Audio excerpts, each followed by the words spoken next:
on ESPN LA. That is true. They almost like that. Mason in Ireland, I think, gets such a kick out of how much she destroys the Rams. And they're the home of the Rams. That's right. They are the home. I'm surprised. I'm surprised that the Rams haven't banned me from coming on that station. That's another good point. Knowing how sensitive they are. Oh, boy. Okay, maybe not a good point. I'm going to back away from that one. Anything else?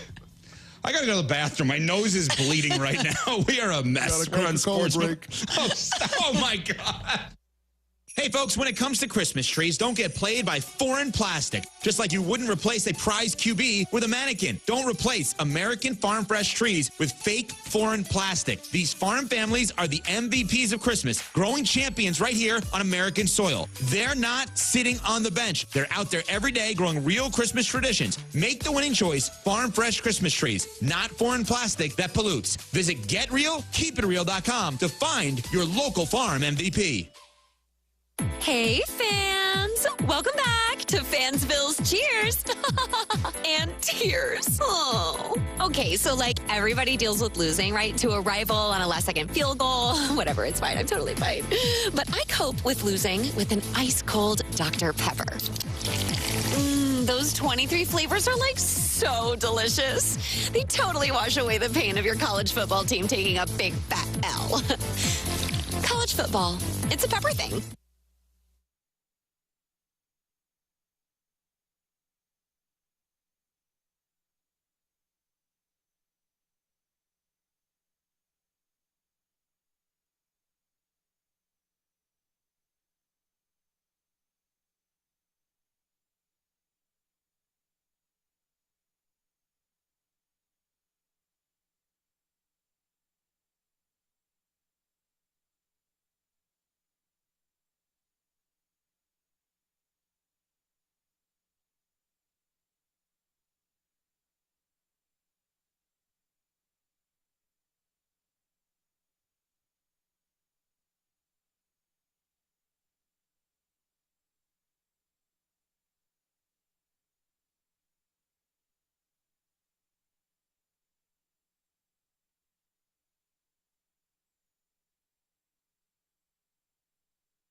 7 o'clock in St. Louis. You're listening to TMA, presented to you by Brown and Crouppen on 101 ESPN. Tim McKernan, Doug Vaughn, Martin Kilcoyne.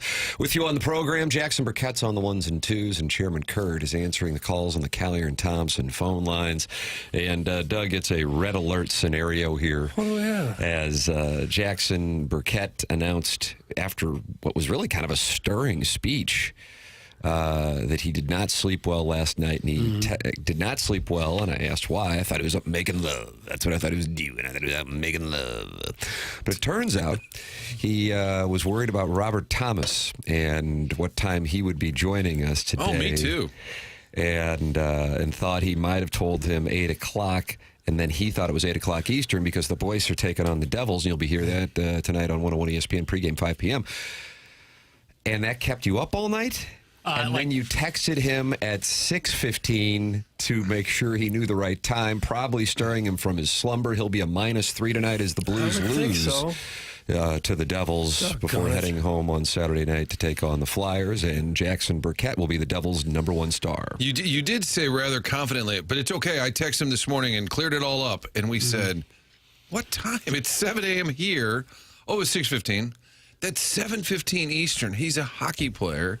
He probably will get up about 9 or so, but that's a little early to text. Woke up the best player on a 6th place hockey club to tell him that his interview is when he thinks it is. All right, so this is what happened. You guys can spin this however you'd like. There's no spinning. Yeah, those are facts. I put my head on my little pillow last night. I thought you sleep face down. Yes, I do. So do you know that, Martin, about your ally?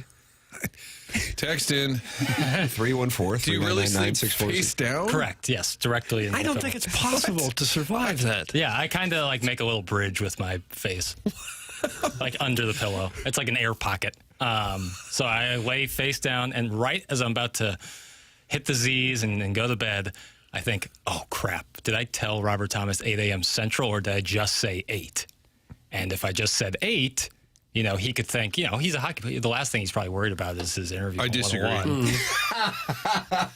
He's probably like, all right, at 8 a.m., when my phone says 8 a.m., I'm expecting a call. Yeah. However, we are, of course, in Central Time. They're in Eastern Time. So if that was the case, he'd be calling in at 7. That's a problem. We booked for 8. So, but really, is it that big of a problem? We'd go, Robert Thomas is on the line. Now, would it be tell me if it's a problem. I don't know. To me, I'd just be like, okay, we'll ask the questions that we were going to ask at 8. We'll ask them at 7, and then we'll move on. It'd be a surprise guest at 7 o'clock. In a way, but I think 8 a.m. is a better time. For sure. We all wanted, and so I didn't want to mess that up. And so I guess in my mind, if I ain't going to sleep, neither are you, Bob. Oh God, that's selfish. I don't know. It's 6:15. If you text somebody, it's not like I texted them at midnight, And also, like, if I get a text at night, it's not like a text wakes me up. My phone's on silent or do not disturb. I would assume that's the case, but maybe his wasn't. Yeah. Well, then, when can I start correspondence? Like mowing your lawn, you have to wait till like 8:30, 9 a.m. Yeah. I think right. So how does it work with Robert Thomas? He calls us? No, we call him. Okay. Well, then I think we'll talk about it. We'll ask him what's fair moving forward in this relationship. I just have to be adamant about Central and Eastern Pacific Time, just making sure. I think that's Central. I can't text. But this kept you up. Yes. All night? Not all night, but I was restless. Did you get up and pace the floors or anything? No, it wasn't that affect that little air pocket you had? The bridge, Martin. How do you sleep face down? I don't know how it works. I just know I do. I kind of sleep like I'm taking a charge, but in reverse. Now, when you shared a bed with Lisa Ann in Jamaica, was that last January, Doug? 2 January. 23? 23. So I guess last January, yeah. Did she notice that you were sleeping face down? Probably. I'd have to. That's how I sleep. Did you guys build a fort? No, I think there was a natural, neutral zone. There was no neutral zone. It's the first time there was a neutral zone. You're coming around. I was talking about in football, neutral zone encroachment and such. I didn't encroach. Dickie Betts is listening to the show. You remember him from Jerry Maguire? Was that where he was? Dickie Betts? Wasn't that Jerry Maguire's mentor? No, that wasn't that Bob Sugar. Dickie Betts would have been in Jay Moore. That's right. Leonard Skinner, right? Wasn't Dickie Betts and Leonard Skinner? We'll crowdsource that. Chairman Kurt's looking up. And Dickie Betts says, face down, daddy likey. Why does daddy likey that? That's from Martin's pin cushion. Tiki Betts was a member of Leonard Skinner. Is that right? I wonder who I'm thinking of from Jerry Maguire. He was like the old guy. Allman Brothers. I'm saying it wrong. Allman Brothers. You're saying it wrong. Well, Very close, the two words. Well, there. Yeah, I misspoke. Mm-hmm. I'll text Tiki Betts and clarify. Okay. What time is it? Was a billet mom next to him. That's from Chairman Steve in Wildwood. He's leading the charge for the billet mom investigation. And he also is the Milagro Tequila Listener of the Year, the defending Listener of the Year. My money's on Buck Swope for 2024, Doug. You do with it what you want. You can bet me. Well, he's so consistent. Jackson giving strong Michael Cera vibes today. That's from Joey Vitale's Orange Scully in the YouTube chat. Nice. I like Michael Cera a lot. Napoleon Dynamite? No, that was not. Michael Cera was Arrested Development. And the Superbad. Juno, maybe? Juno, Okay, yes. yeah, Juno. gotcha. Yeah, he was in all of those. Very nervous energy. And he shared the stage with Jason Bateman in many of those pictures. Yes. Bateman and him in Arrested Development. Big time, yeah. That was a big mentor relationship. I like the match game. I'll give you a little Michael Cera. I like that. I like a match game. So you think Jackson's giving off that vibe today? Yeah, a little bit. I just can't get over a man putting his face right into the pillow and just being comfortable. You Doug do gets horrified by that every time it's I brought don't up. think you could survive it. I somehow do. I'm here now, aren't I? You must roll over as soon as you fall Maybe. asleep. I can't speak to that. Once I'm asleep, you know. Do you wake up gasping for air? No, not rarely. If you ever need a CPAP machine, you're literally going to strangle on the cords. If I have to have a CPAP, that'll completely change my life because I don't sleep on my back. I can't do it. Well, I guess I could, but I don't. Well, you learn to when it's that or die. Always with the wisdom. Get involved on the program. Chairman Kurt stands by on these Callier and Thompson phone lines, 314-974-0101. Text in Air Comfort Service text line, 314-399-9646. And you are welcome to listen via the Schaefer Door Company TMA STL app. And there's also a 101 ESPN app. Just kind of like there's a TMA STL YouTube chat and a 101 ESPN YouTube chat. Schaefer Door Company is online at schaeferdoor.com. Sponsor of our app here on TMA, and that is Jason Gosrow and his team at Schaefer Door Company.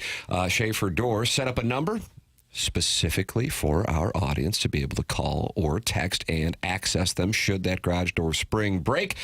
And that number is 636-782-3608. It's going to be the quickest response time. They service all kinds of garage doors for service and new installs, and they service commercial doors as well. Schaefer Door is a Clopay Master Authorized Dealer, the sponsor of our apps here on 101 ESPN and TMA. It's Schaefer Door Company. Doug, you have any guess on how to spell Schaefer? I bet you don't. Schaefer, S-C-H-A-E-F-E-R, Schaefer. That's it. Oh. Pioneer proud going to win the state championship if they can handle Nixa this weekend. And then spelling bee champions as well. Schaefer Door Company. Think about it. You guys like the Misha Map Challenge? Every year, Rich Gould and I would look at the Misha matchups, and we would say, now, where in the hell is Lamar? I had no idea where Nixa was. Below Springfield. That's why I looked it up to find it, because that's where Jeremy Macklin and the Pioneers have to travel this Saturday. It's hard to believe there could be a high school big enough to be in the same division as Kirkwood and south of Springfield. And not be in Springfield proper. Is that where you go, like if you live in Branson? Is that where you go? Chairman? Because Branson's just south of Springfield, right? And that might be big enough to have a big high school. Yeah. Nixa is where they're headed. Boys, do you know where Seneca is? That's Live for Life, the local squad that doesn't even have a football field. It's pretty good at football. They've got a burden on that team. They travel to Seneca. Any guesses? Seneca. I'm going to guess Lake of the Ozarks.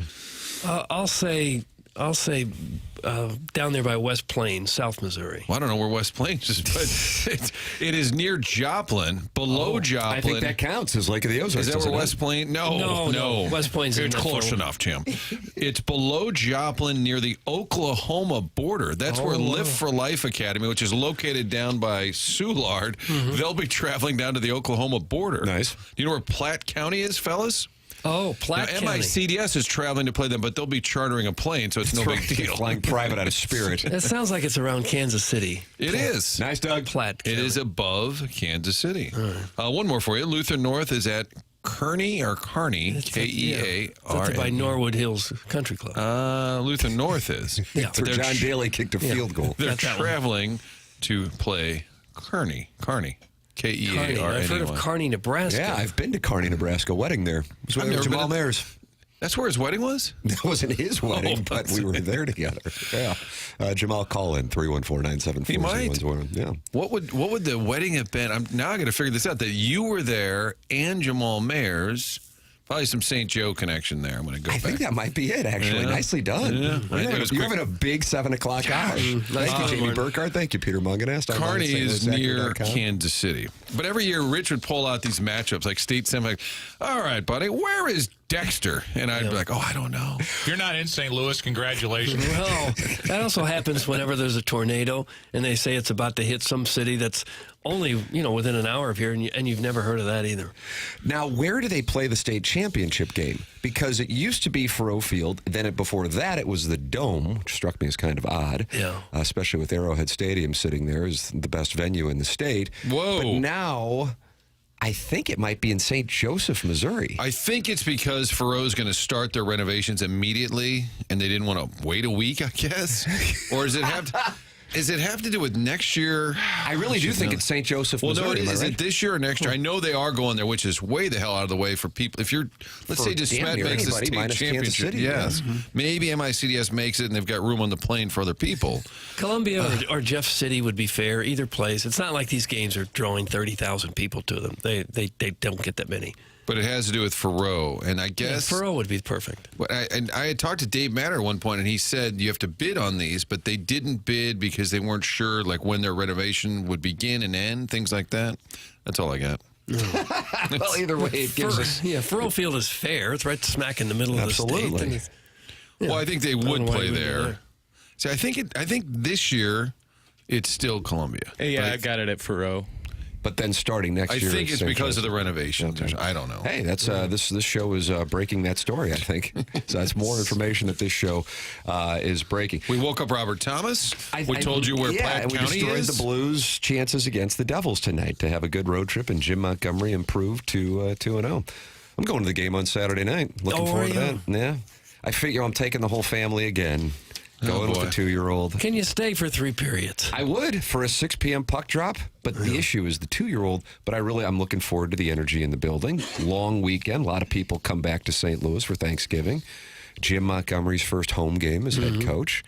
Hopefully, he'll be 2-0 heading into the festivities. And then the boys head out on the Western Canadian road trip. By Saturday, you'll be dried out from all your drinking tonight. It's Thanksgiving. Thanksgiving. Jackson, do you go out for this tonight? Single Jackson probably would be all over it. But you're a man in love now, Relationship Jackson, I don't know. I'm going to present something, and I'm curious if people in my age range. I like it. I like when this guy presents himself to the audience. Yeah, I'm going to present myself to the audience real quick, and I'm going to see if people will agree or find it interesting.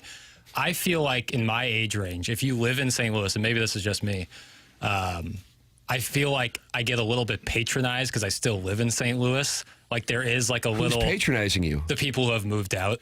They look down on you for... It feels like it's not intentional, but it's a little patronizing. Like, isn't it so fun? We're back. Like, this is so crazy. I'm like, we're back in the small town. Let's go tip cows. It's like, yeah, well, I live here. But it's like, it just feels like a little... Well, why are you asking us this? I was wondering if you guys ever had that when you were in your 20s, because I know you guys... But, Doug, you went to Miami. You were in Miami. I went to Little Rock, so we both went to the most cosmopolitan cities. Yeah. I was in Rhinelander, Wisconsin, shooting it. So you can't talk to... We can't relate. Yeah, you guys came back. Rhinelander and Little Rock.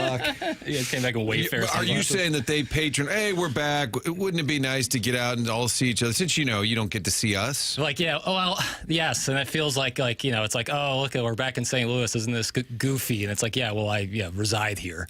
And I don't know. Maybe it's me projecting. Now, what's goofy? You're made to feel like you're a loser because you didn't go out and see the world or advance beyond this town. I think that's exactly what he's suggesting, Doug. Yeah, candidly, I'm offended. A little bit. Well, I feel a little bit patronized on this. Well, where do your compadres reside year-round? Oh, Chicago, Boston, Nashville, Dallas, you Denver. have fallen behind. Oh, you should feel intimidated. Yeah. You should actually. Yeah. They probably shouldn't even hang out with you. They should have moved on by now. Yeah, and then it's like they're like it's just I don't know. Clevie Wade says, yes, we who live in top 5 markets definitely look down on you, and he is texting from Dallas. That's Clevie Wade. Yeah. Let's see. Dallas just recently passed, I think, San Francisco, Oakland, top 5. Oh, to move up in the market rankings? I think so, yeah. So it's New York, L.A., Chicago, Philadelphia, and now Dallas instead Dallas, of San Francisco? I believe so, yeah. Fun facts for no one tell. Damn, I agree with Jackson on this. Everyone that moved away definitely does that. That's from the 314. Like, I feel like tonight is more of a night for people who have left and are coming back than it is for people who live here. But then they get a chance to meet up with the old high school or college girlfriend and see what's doing. Right, so that's where single Jack would be like, all right, but this is relationship Jack you're talking to over here. Doug, it's manual stimulation night at the ballpark. Marty monogamy over here, so, you know. Where does your age range hang out? Like, if your buddies were calling you to patronize you, Jackson gets bottle service at Wheelhouse. Right. Soulard, I don't West even answer End. unless it's bottle service at Wheelhouse. No, I like Soulard, yeah. Dogtown, maybe. Okay. Guys, I look down on St. Louis, and I'm from Tallahassee. That's Nate in Tallahassee. Gosh, they may pass us in the market ranking someday soon.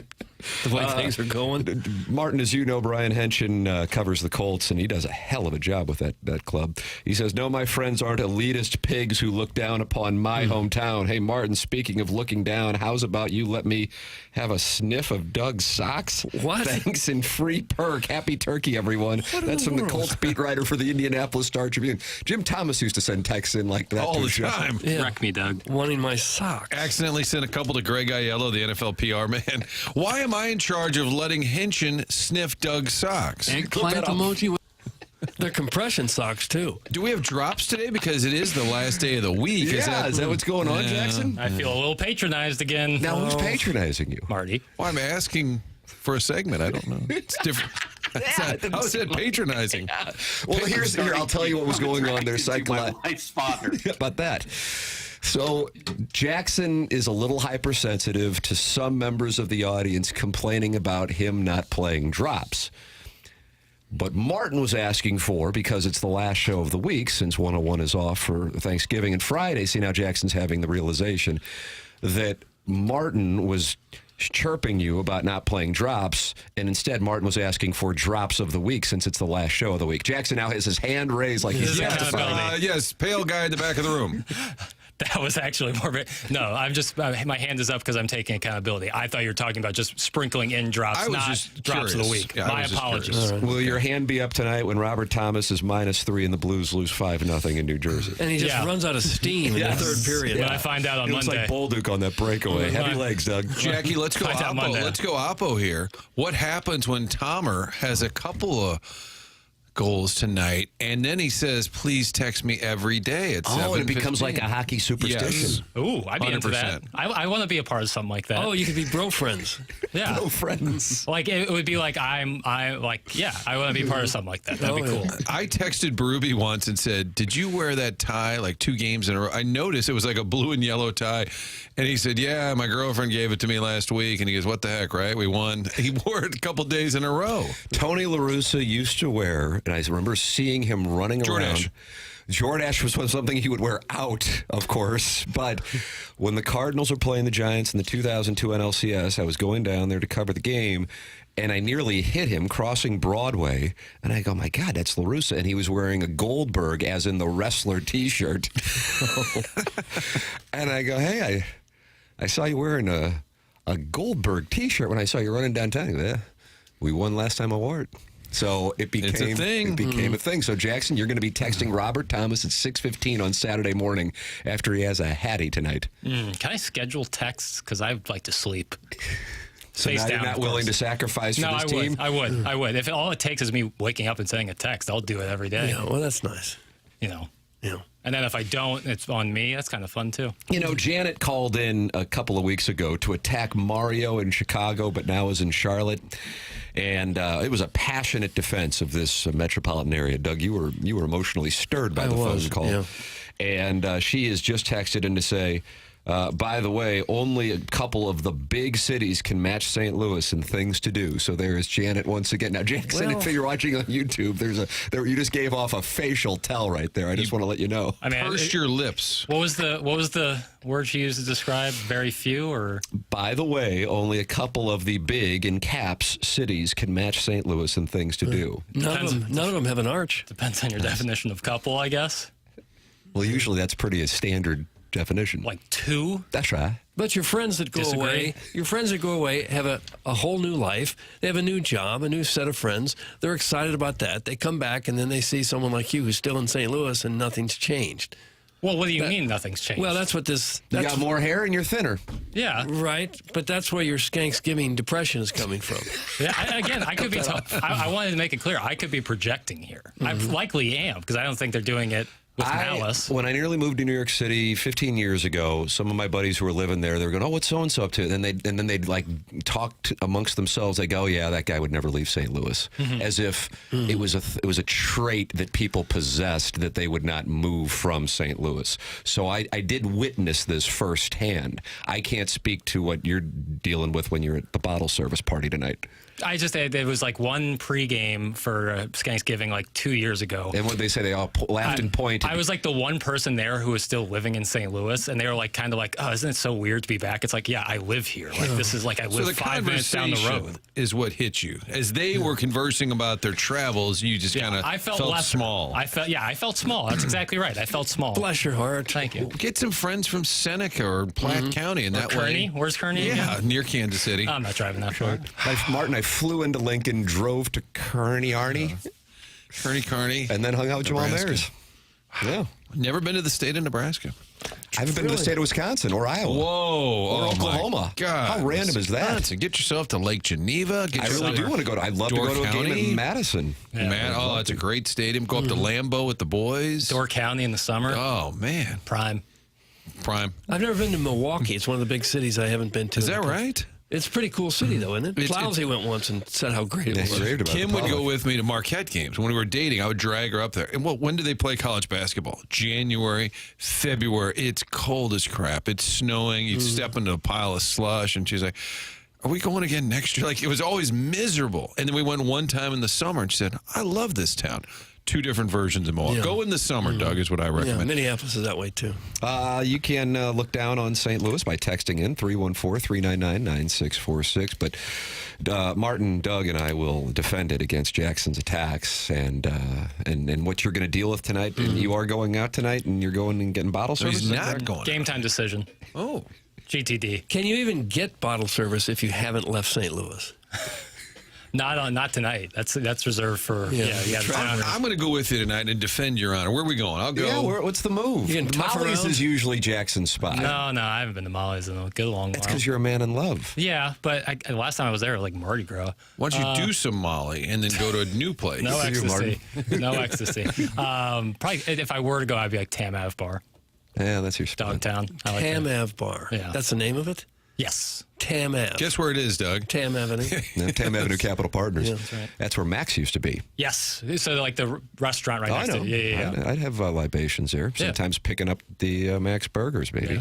Skanksgiving in St. Louis is a lot like when a new neighborhood in Chicago or New York starts gentrifying. Cultured folks show up, take one good look at the pores and the fats, and pay for them to get out of the way. Going to be a content factory tonight, fellas. Mazel tov, that's from Little Tommy Tribbins, and he drives around on a trike out in a parking lot, Martin. Little guy lives in a neighborhood down the street, texts into the program, Little Tommy Tribbins. Good kid, too. Hard worker. Right. He'll muck and he'll grind. What towns can we look down upon? We'll take your text. 314. It's a dwindling list. And Janet, though, is defending our honor, and I appreciate that. Thanks, Janet. Thank you, Janet. Janet, feel free to call in and go after Mario in Chicago/Charlotte at 314-974-0101, or you can send in an email and compete, because we got a showdown today, brother. Buck Swope and JV Golf Coach. It's Wednesday, November 27th, but for TMA, it is the last show of the month of November, and that means the design, air, heating, and cooling email of the day will be settled today between Buck Swope and the JV Golf Coach. You can compete with them as well the morning after at InsideSTL.com. That comes your way at 10:45. Tim McKernan, Doug Vaughn, Martin Kilcoyne, Jackson Burkett with you. I don't know what the lead is today, sports-wise. Skanksgiving depression. I agree with that. Is it the Dodgers becoming the New York Yankees of the 1990s, or is it the college football playoff ranking? We'll figure it out next on TMA 101 ESPN, presented to you by Brown & Crouppen.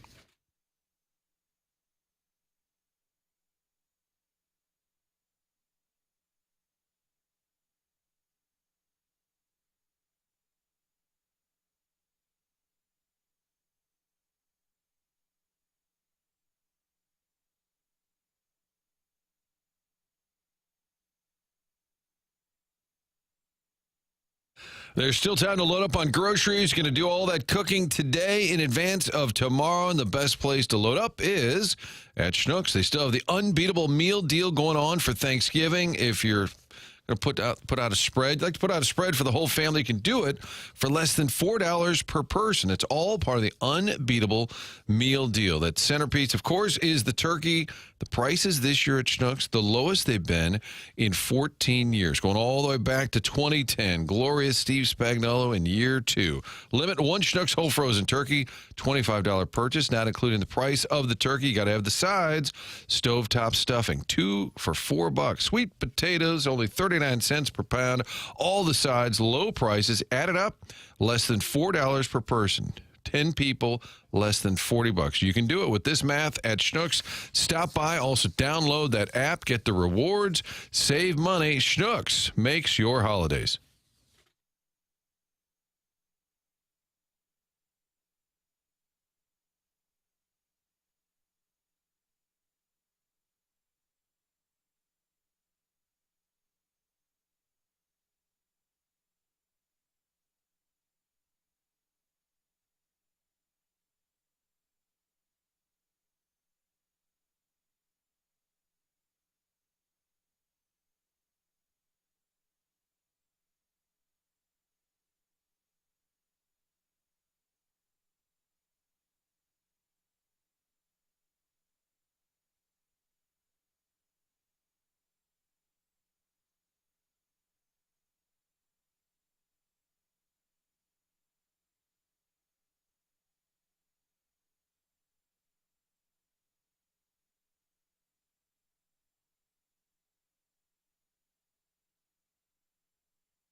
It's the morning after 101 ESPN.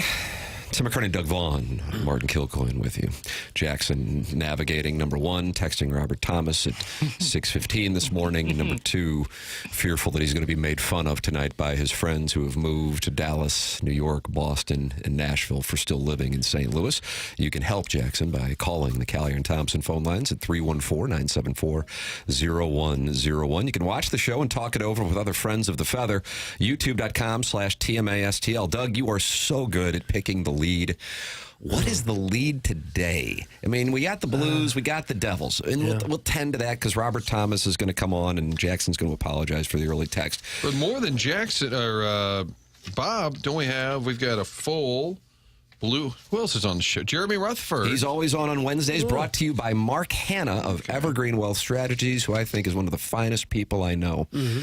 Well, Jamie Rivers is on there. We got full Blues on the dossier. Nice. So with what took place in the last, I would say at this point, we're talking 12 hours because the college football playoff ranking show started late as Memphis is now undefeated and surging as they won again last night, but that delayed the start of the college football playoff ranking show. And then overnight, do you like that overnight? I don't like it. No, you've got time to say over.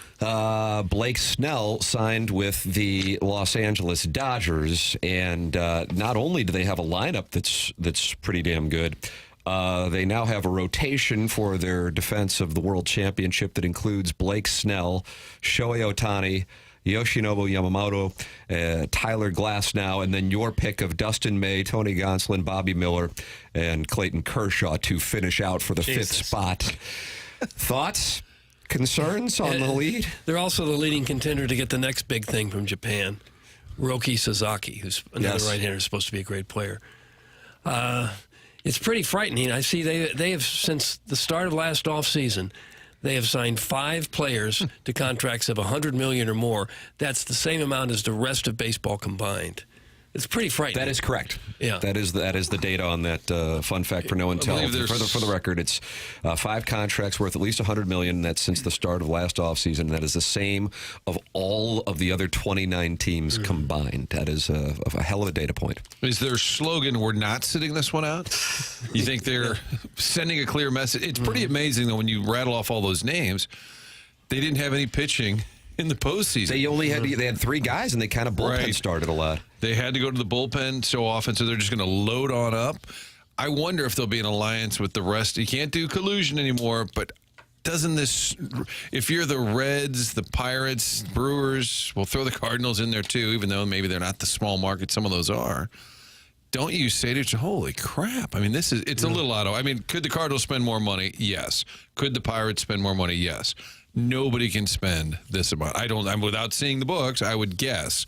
Nobody else, Yankees, I guess, Red Sox, maybe. And for the record, like we're just talking about the rotation. Right. This is the lineup they sent out against Garrett Cole to win the World Series. You had the National League MVP, 50-50 man leading off, Shohei Ohtani. He was protected by Mookie Betts, who was protected by Freddie Freeman, who had Teoscar Hernandez sitting behind him, Max Muncy behind him, Enrique Hernandez, who really doesn't do much except for a few weeks at a time for fantasy baseball purposes during the regular season, but he loves October. Then NLCS MVP, friend of the Cardinals, Tommy Edman, catcher Will Smith, and second baseman Gavin Lux. So you have there's your lineup. Then you have that rotation, which you sit there and you go, okay, well, if that they can maintain some semblance of health, how do they not win 105 plus games in 2025? Well, the teams that will be playing will be on scholarship, too. Nice. That's all I can come Are the up with. Pirates really on scholarship? No, a lot of walk-ons there. You wonder, are they really making that much more money than everybody else? I can understand how they could be at the top of the list, but is it $500 million more than everybody else? Is the difference that stark? They signed Will Smith. I think it was opening day when the Cardinals were there. They announced a deal for him, and it was like, $120 million. He's probably 10th or 12th. And like if the Cardinals signed somebody today for $100 million, it'd be a major headline. And I'm telling you, Will Smith, I'm going to look it up. Maybe the chairman can. I would say he's about 12th on their payroll. Right. The Cardinals are trying to get rid of former All-Stars who make $30 million a year. Right. Their television deal that they signed on January 28th of this year, Doug, that's $8.35 billion. Over how many years? 25. That is their television deal. 25. They have the highest attendance in baseball. The thing that whereas Miles Michaelis got a lot of attention for calling it checkbook baseball before the Cardinals opened up the season with the Dodgers, is their farm system. They have been able to develop players as well. Now, I want to make this clear. The reason why they also have been able to have this kind of roster rotation is not solely because of that, or not even maybe 50% of it. It's because of their liquidity. But they have had success with developing players. However, a number of the players that I just named were not in-house commodities. If it continues this way, the rest of baseball at some point might get together and say, that's it. We've got to change it. We've got to get a salary cap. We've got a salary floor and a salary cap. And if it means we don't play for a year, then we don't play for a year, because it can't continue this way. Most of the league cannot compete, can't keep up. And it would, I think, be the best thing that could possibly happen for baseball at large if they did that. I'm not sure it's going to happen. I know the players will fight it, but at some point you're going to have to say, let them fight it, sit out a year, sit out 2 if we have to. We just can't keep going on this way. But you don't want to win the offseason, remember. How many years are you told that? You can't win the offseason, Doug. You want to win the press conference, you don't want to win the offseason. Yeah. So, really? Are the updated odds out for the World Series for the Dodgers? Yes, the Dodgers are plus 450 to win the World Series. Plus 400, it's dropped. Plus 400. Who's next, Yankees? To win the World Series, and then the Yankees are after the Dodgers as of right now. Maybe they should just play those two. And then everybody else can... Fox just roll it out. Plus 400 right now in November? Oh, my Lord. Yep. Wait till they sign Soto. Yeah, geez. I actually hope they do. That would be better, and wouldn't then it? It gets kind of the discussion going a little more substantially. But, 20 years ago, we were having a similar conversation with regard to the Yankees and the Red Sox. And has anybody watched the comeback on Netflix. At the Red Sox Me and one? Sherman Kurt, yeah. I mean, they had a real arms race. The Alex Rodriguez thing kind of laid the foundation for it. Don Zimmer was tossed aside by Pedro Martinez. Just like a bull running right to the matador, just got rushed aside. And all of the talk from 96 through that point was the Yankees and the Red Sox and their spending, but in particular the Yankees, who won in 96, were in the playoffs again in 97 before having perhaps their best team in 98, winning again in 99, winning again in 2000, and were a ninth inning with Mariano Rivera on the mound away from winning again in 2001. And so all of the talk was you can't have the Yankees doing what they're doing 20 plus years later. Now we're back to that conversation with the Los Angeles Dodgers. And man, if they do sign Soto, can you imagine what that would do for the conversation? Doug, you have some business to tend to here. What do you have? Well, Collier and Thompson. Yeah, the phone line sponsor. If you want to redo your basement, I bet the Dodgers could redo their entire stadium with Collier and Thompson. I don't know that they work in L.A. They work in St. Louis. This is where they've been since the 1950s. Their employees have more than 160 years of experience now. Yeah, more than 160 years of experience. I'm not kidding. I'm reading It's kind of well timed. Yeah, I'm not making this stuff up, Mo. Carolyn Beard and Bob Strati are the owners. They've been there for more than 20 years. They'd love to show you around their kitchen displays, their showroom. It's at more than 10,000 square feet. It's out there on Manchester in Baldwin. You can get all kinds of great ideas what to do with your home, and then you say the word and Collier and Thompson will go into action, and they'll send the top contractors, the plumbers, the electricians, the carpenters, everything. Some of the best people in St. Louis work for Collier and Thompson and have for many years, and they can turn your house into an absolute showplace. They do kitchens and bathrooms and basements, wine rooms and man caves and bars, accent rooms, fireplace walls, offices. They'll knock out a wall on your first floor to open things up. They can do it all at Collier and Thompson, and they do it better than anyone else in town. They're not going to be the cheapest. They're not going to be the most expensive. They're right there in the sweet spot where you know you're getting great quality and a great value. Check out the before and after pictures on their website. Get some ideas what you can do with your home. You're going to love them if you work with Collier and Thompson, AAA rating with the Better Business Bureau. Collier and Thompson on Manchester and Baldwin next to Uncle Bill's Pancake House. Come home to quality online at CollierandThompson.com. Salary caps and floors in MLB are not possible without replacing anywhere between 10 to 15 ownership groups. Only hedge fund managers and billionaires whose value are not tied into leveraged sports franchises can't afford it. That's from Kevin's brother, Jack, and his last name is Demoff. You say can afford it? Is that what he said? Yes, that's correct. Well, I think there is a concern. Teams like the Pirates make money every year because they get the... What's it called? The assistance. Luxury tax. They get money from the rest of the league, and then they don't even try and field a winning team. And they're not the only ones, but they certainly are a focal point. Yeah, and they cash all these checks. So there is an issue at the top and at the bottom. And that's the Cardinals kind of live in that middle, which is probably incredibly frustrating because you're sort of trying. Pirates aren't trying, and they're making money, and the Dodgers are just blowing you out of the water spending-wise. I think, weirdly, one of the worst things that happened to the Cardinals was to win the World Series in 2006 and 2011 the way they did with the regular season they had, as opposed to whether it be the 2004 team as being obvious or the 2005 team, which was another 100-win team, or the 2015 team. Because I think it's set, whether it was subconscious or not, a mindset inside the organization that you just get into the tournament. The issue is, recently, especially with the format Major League Baseball has, it is kind of just get into the tournament. This year was the first year where you didn't have that, but the last 2 years before that, in 22 and 23, you had the 6 seeds from the National League win the pennant. Your thoughts are welcome on the conversation. 314-399-9646, Air Comfort Service text line. We're in the Munganess, St. Louis Acura, Munganess, Burkhardt, Alton, Toyota. 7 o'clock hour here on TMA. The college football playoff rankings came out, and Doug, I'll tell you something. If you like chaos, if you like anarchy, settle in on Sunday, December 8th in front of your television, because all hell's about to break loose. Mark my words, all hell's about to break loose, and it's essentially going to be like a civil war, because it's going to be the North versus the South, and I can already see it being set up by what we have in the rankings, and we have that coming your way, in addition to an angry Robert Thomas about being stirred from his slumber. I don't blame him. Yeah. I don't blame him at all. Angry Bob. Jamie Rivers as well. This is TMA, presented to you by Brown and Crouppen on 101 ESPN.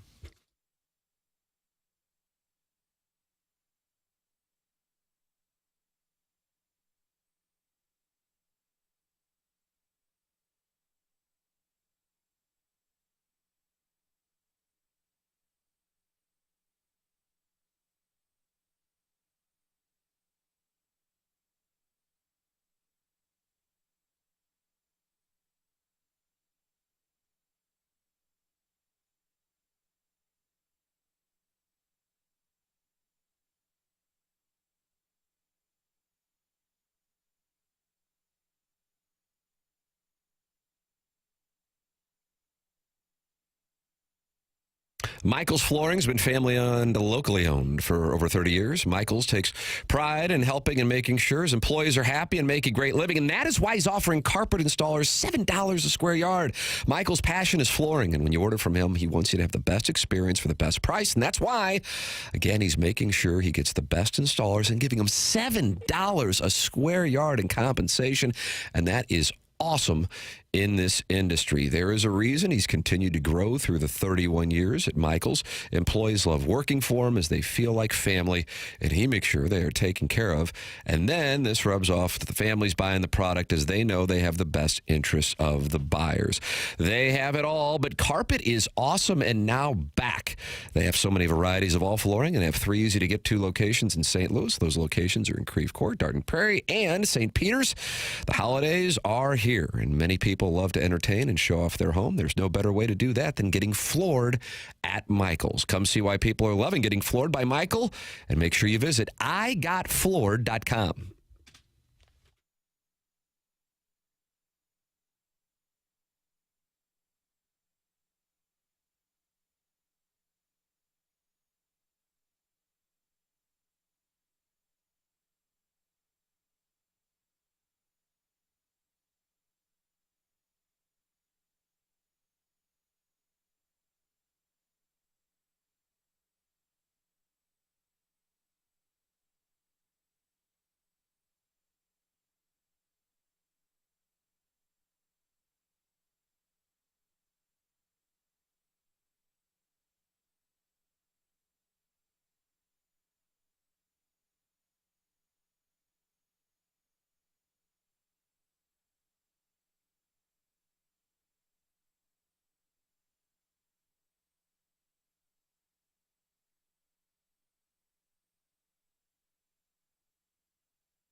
This is Action Jackson with a Sports Center update driven by Johnny Londoff Chevrolet and Johnny Londoff Autoplex. The Blues are back in action tonight, taking on the New Jersey Devils right here on 101 ESPN. Pregame at 5 p.m., puck drop at 6 p.m. That was another Sports Center update driven by Johnny Londoff Chevrolet and Johnny Londoff Autoplex. See them at londoff.com. Chevy, together we drive. You kidding me?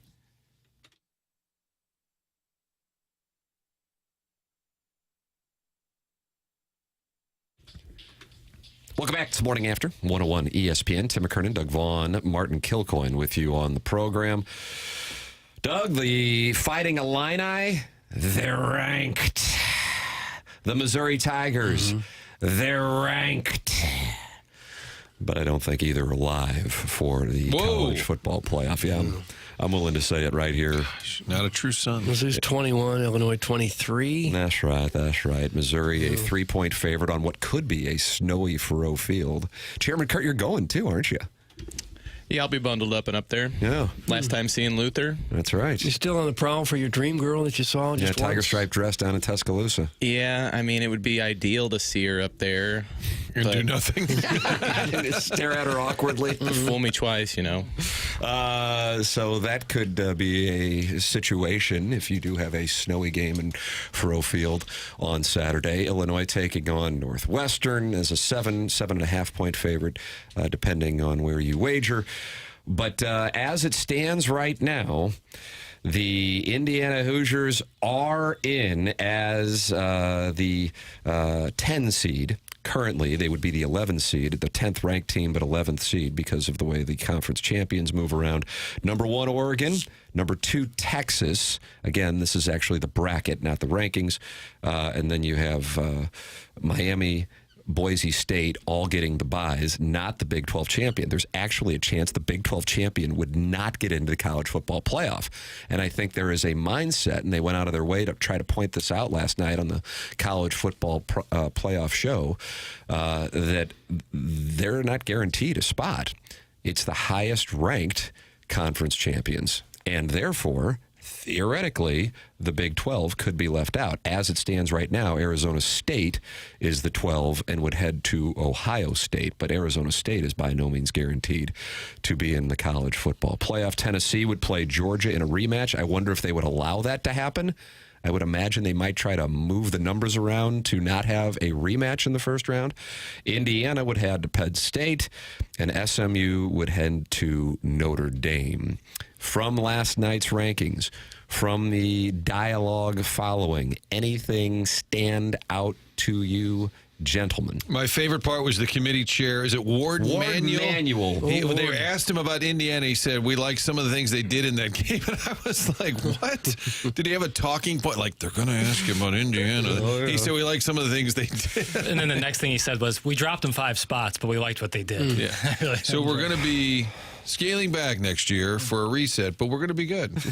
Like, wait, it seems to me if you got 12 teams in this, if you got room for a dozen teams, the Big 12 champion ought to be in there somewhere. It seems to me if you're a Power 4 conference, your champion ought to be one of the top 12 to get in. Well, they rank them and then they seed them, right? So That's it gets correct. a little confusing. That's exactly right. I mean, Ohio State is ranked second, but Texas in the bracket is the 2 seed. You know, I talked a little bit about this last week. I don't know if there is a sport that I love, even when my team isn't involved, more than college football. But it's just an asinine premise. And it's full of contradictions. I watched Reese Davis's interview with Ward Manuel last night, and he is the committee chair. And he said, we're focusing this year more on the numbers on the left and not on the right. In other words, we're focusing more on the wins and not the losses, because that's what's on the right when you look at a team's record. But then you take a look at the actual standings, and it kind of looks like an AP poll from 1990. It's whoever has the lowest amount of losses until you get to a couple of SEC teams. There's just no consistency with it. And at the same time, I really can't fault them because I don't know what the right way to go about doing it is. It's so subjective. The SEC is much more like the NFL now. Not to say that anybody can beat anybody, but when you do have Vanderbilt beating Alabama and you have Oklahoma beating Alabama by 21, but Alabama has beat the team that many would pick to win the whole thing in Georgia, and Georgia went into Texas and beat the team that is currently the 2 seed, you have, I don't think there's a real way to effectively get it done. It's subjective, which then leads to, understandably so, people theorizing that this is all BS. How is there not a equivalent to the RPI or the net ranking in basketball? You would always lean on that. And I think you felt pretty good about, okay, that's a good barometer of whether a team's really good or not. How do they not have that in college football? How do you have a bunch of guys in the room saying, well, they're ranked number 2? Well, what does that mean they're ranked number 2? Well, I think they're the 3rd best team. Well, what do you mean? With all of the computers and analytics, how is there not a number that just spits it out and tells you? Well, you had it with the BCS, and then that was deemed obsolete. And so the committee appeared with the advance of expanding it to 4 teams. Now, one of the things that Ward Manuel pointed out, laying the foundation for what I think is going to come, which will be anarchy on that Sunday when they announce the brackets. That's December 8th, following the conference championship games. And that is 3 lost teams. Since the college football playoff, which started in 2014, 12 3-loss teams have been ranked in the top 12. And so they are laying the foundation, I think, for a 3-loss SEC team to get in. I don't know which one of the 3 is most likely because they're all in order at 13, 14, 15. Alabama, a 3-loss team. Ole Miss, a 3-loss team. South Carolina, a 3-loss team. I would tell you that it strikes me that South Carolina is actually positioned best of the 3 to move up, and the reason is they take on Clemson, the 12th ranked team, at Clemson this Saturday, whereas Alabama takes on Auburn, and Auburn beat Texas A&M, but Auburn is not viewed as a top team, and they need to win just to get to bowl eligibility, and Ole Miss takes on a team that we just saw here locally in Mississippi State, and we know that's a slap-ass team. So as far as a team with an opportunity, that team is South Carolina. Furthermore, South Carolina lost by 2 in Tuscaloosa and 1 to LSU. And then they got buried, though, by Ole Miss at 27-3 at home. So then Ole Miss would go, oh, my God, they're going over us, and we beat them 27-3. I don't know how you actually, in good faith, have a conversation about something that has all kinds of contradictions. I don't think it's necessarily agenda-based, but I understand why fans look at it as such. Yeah, I think, I look at it this way. I think there's a talking point that the SEC is a little weaker this year, but I think, and my alliance is to the black and gold, not to the blue and gold of the SEC. Oh, Martin, that's why he's your guy. But I don't think Martin looks like a proud father right there. I don't think the SEC is weaker. I think the SEC as a whole is much stronger. Therefore, the top dogs that have dominated don't look as great. And I don't think that any of the other conferences have caught up to what the SEC is doing in that regard. Like you just said, South Carolina has some of these great wins and then a big loss to Ole Miss. I just think all of the ships have risen in the SEC, whereas the Big Ten still has big discrepancy from the top to the bottom. See, I don't think all of the ships have risen in the SEC. I think a number of the ships have risen, but because of that, some of the teams that would have these guys second on their depth charts, they transfer to other SEC schools or other schools around the country,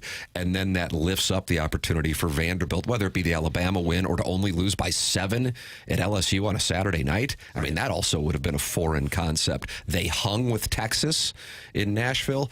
It's just a different state of affairs. But that, to me, I don't know how you then go, okay, well, Indiana lost 1 game. This team lost 3. They're going in, unless you go, we're just focusing on the wins. And not just the wins. Then it gets to the style points, which is why you saw Ryan Day run it up at the end against Indiana. You saw Dan Lanning run it up at the end against Michigan and Ann Arbor. And even though it's super random and nobody was paying attention to it, Shane Beamer run it up in the final minute against Wofford this past weekend. That's what goes on. Josh Heupel ran it up against UTEP. He ran it up against Missouri a couple years ago. I think Eli Drinkwitz would have loved to have the opportunity to run it up on him last year. Almost did it to Mississippi State. Almost. If those efforts didn't calm down, he was going to do it to them. I'm still slightly confused on the format because if you read their bylaws or whatever, are there bylaws? They're just suggestions. They're just suggestions. Thank you, Eric Grubman. Guaranteed bids for the top 5 conference champions, right? Guaranteed bids. Top 5 ranked conference champions. Top 5. There's a guaranteed bid for the top 5 conference champions in the CFP rankings. Okay, yes. No conference will have an automatic bid. So that's correct. So I guess they don't negate each other, but it does confuse one. That's so theoretically, Guaranteed. if the SEC didn't have anybody in the top 12, then by definition, the SEC could be. Yeah, it could be happening. Arizona State could win the Big 12 and not get it. That's correct. And Tulane can also mess that all up. Or Iowa State. Yeah. Baylor, by the way, is actually still alive. West Virginia is still alive. We saw those odds earlier this week. Plus 100,000. Texas, here is one that I think could cause all hell to break loose. I mean, the Indiana thing, keep an eye on that. Just because they're in right now does not mean they will remain in there. I thought that was kind of an odd thing last night. Like, okay, you beat Purdue, you're 29-point favorite, you're in.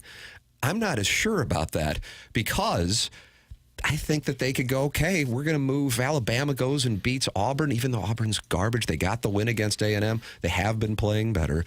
They'll move Alabama in. South Carolina or Clemson. Either way, they're playing each other, so one of them is going to have another good win that I could see Indiana falling out. And you're going to go, my God. Or on the other side of it, A&M beats Texas, then loses to Georgia. And the talking point is, well, then A&M wouldn't get in. And you go, why would A&M not get in? They lost a fourth game to Georgia by getting the opportunity to get to the SEC Conference Championship game. And then who's their other loss to? A non-conference Notre Dame team that's currently ranked 5th. And then all the SEC schools are going to go, well, we're never going to schedule anybody of any caliber outside because Texas A&M could have scheduled UMass, like a bunch of teams in the SEC did, and they would only have 3 losses, plus they would have only had 2 going into the SEC Championship game, and they wouldn't have been penalized like, say, a Texas would have if they were sitting there with 2 losses. So you're setting up a circumstance where either you deem the value of the conference championship game to be irrelevant, but you got to keep it for television dollar reasons, or you set up SEC and Big Ten teams going, we're never going to schedule anybody non-conference because look what benefited Indiana. They had a weak non-conference schedule, and so they got 1 loss, and they got into the college football playoff. That is why over the next 12 days, all hell's going to break loose with this current format. Doug, your thoughts are welcome via the you taking Doug's call? Collier-Thompson phone lines, and you can also email in for the Design, Air, Heating, and Cooling email today. And if hell's going to break loose, it's going to get hot, and you're going to need your air conditioning work done. But let's not worry about that at the moment. Let's worry about getting the furnace going because cooler temperatures are on the way. I'm seeing by the extended forecast, maybe not quite as cold as what they thought a couple days ago when they had temperatures going down in the teens, but they do have them going down in the low 20s this weekend, so that's plenty cold enough to get that furnace cranking. Hopefully you got it maintained over the summer or the fall. If not, Seth Goldcamp and his crew at Design Air are right there waiting for your call if you need them, and they will hustle out there as they've done for me a couple different times. Seth Goldcamp and his family have served over 10,000 people since 1904, and they are the longest running and proud sponsors of the TMA show. Been known for their honesty, that they go above and beyond the call of duty with each job that they handle. They take their reputation very seriously. Some of their technicians have been with them for many, many years. I've had a couple guys out to my house that said they worked there for 25 years. These guys know what they are doing. They are simply the best in town. Their website, easy to navigate with convenience of online scheduling for all of your heating and cooling needs. Choose Design Air Heating and Cooling. You can find them online at designair.com. That's designair, air with an E.com. All right, 8 o'clock coming your way. Jackson, what do we have coming up at 8 o'clock? Robert Thomas. Yeah, so Robert Thomas is going to join us coming up on the other side of the Is that an commercial break. 8-1? Yeah. And we're in 7-3. Yes. I'll text him. We'll text him to make sure. That's coming up. This is TMA, presented to you by Brown & Crouppen.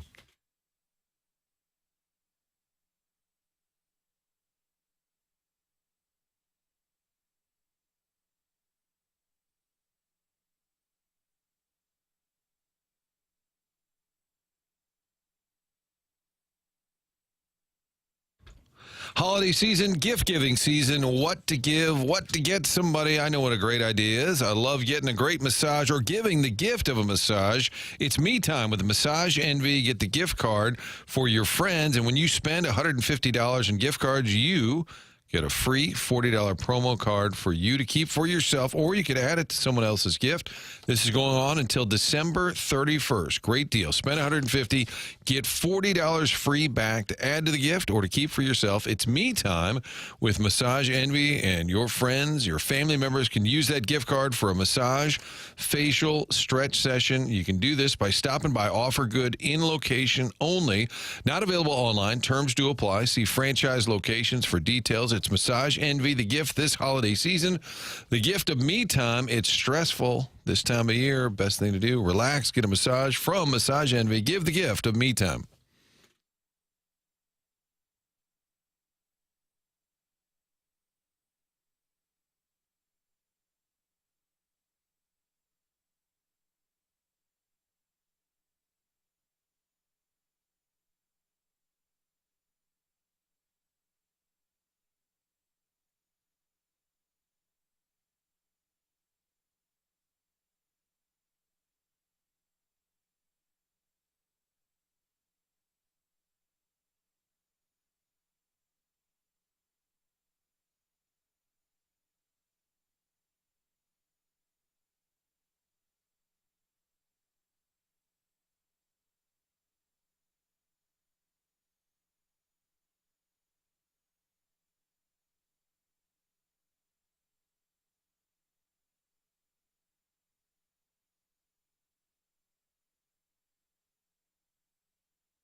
Welcome back to TMA, presented to you by Brown and Crouppen, Munganess St. Louis Acura, Munganess Burkhardt Alton Toyota, 7 o'clock hour.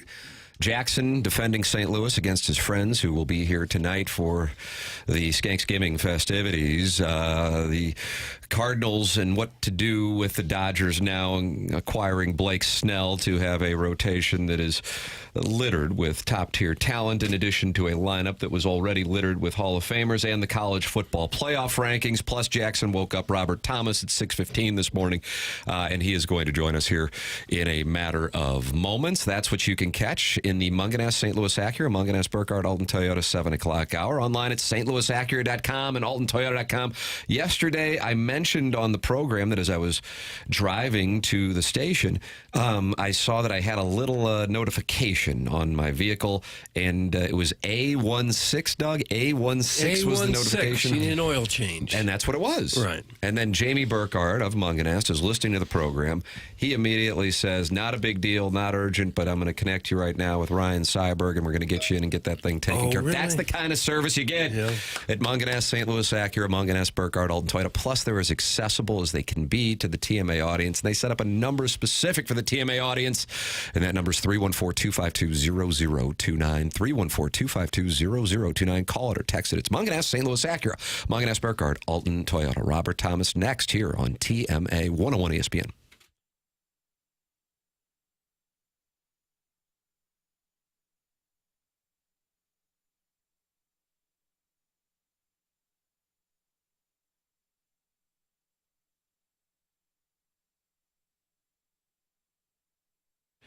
If you're in the market for a new vehicle this holiday season or pre-owned, a hybrid, an electric car, if you're getting a new vehicle, you want to make sure you're getting a great auto loan, and you can do that with Together Credit Union. Competitive interest rates, flexible terms. They can do things other lenders can't do.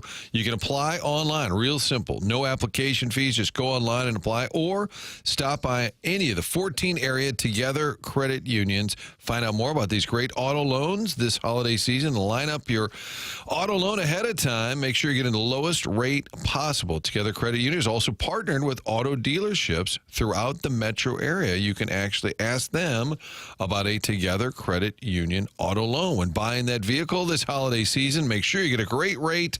Apply online. No application fees. The latest service from our friends at Together Credit Union. Stop by those 14 area locations or go online. Visit togethercu.org for full terms and details. Together Credit Union, federally insured by the NCUA.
This is the Morning After, Fisher Window and Door Store, 8 o'clock hour, 101 ESPN, and the TMA STL YouTube channel, 101 ESPN YouTube channel as well. Two choices for you. Tim McKernan, Doug Vaughn, Martin Kilcoyne, Jackson Burkett with you on the program. And it is our pleasure to welcome to the Callier and Thompson phone lines, ladies and gentlemen, Robert Thomas. Morning, Robert. Morning, guys. How we doing? Well, it sounds like you're a little sleepy, and our fear is that Jackson's text to you at 6:15 this morning woke you up, and you are going to be sluggish throughout the day and have a rough game tonight, and we are going to blame Jackson for you not getting good sleep. Your thoughts? Yeah, that was kind of ridiculous. I'm not gonna lie. Yeah, let him have it. Give it to him, Robert. My bad. There My it bad. is. It's my There it is. accountability. It's on me. As a professional athlete, what's an acceptable time in the morning for someone to text? I mean, to be honest, I had my phone turned off anyways. No one's waking me up with a text. Okay, good. All right, there. I Jackson, really you don't hate even to hear have you the say power that. you thought you had. Yeah. I'll give you that one, but no, I got a newborn at home, so I've been up at 7 a.m. for probably the last year, so I'm used to it. Oh, so maybe, Jackson, you helped this club tonight. Yeah, it was like a little alarm clock. Robert, if you, what do they like to say, Tim? They tucked it in the net. If you tuck a couple away tonight, do you want Jackson to text you every day until the streak stops?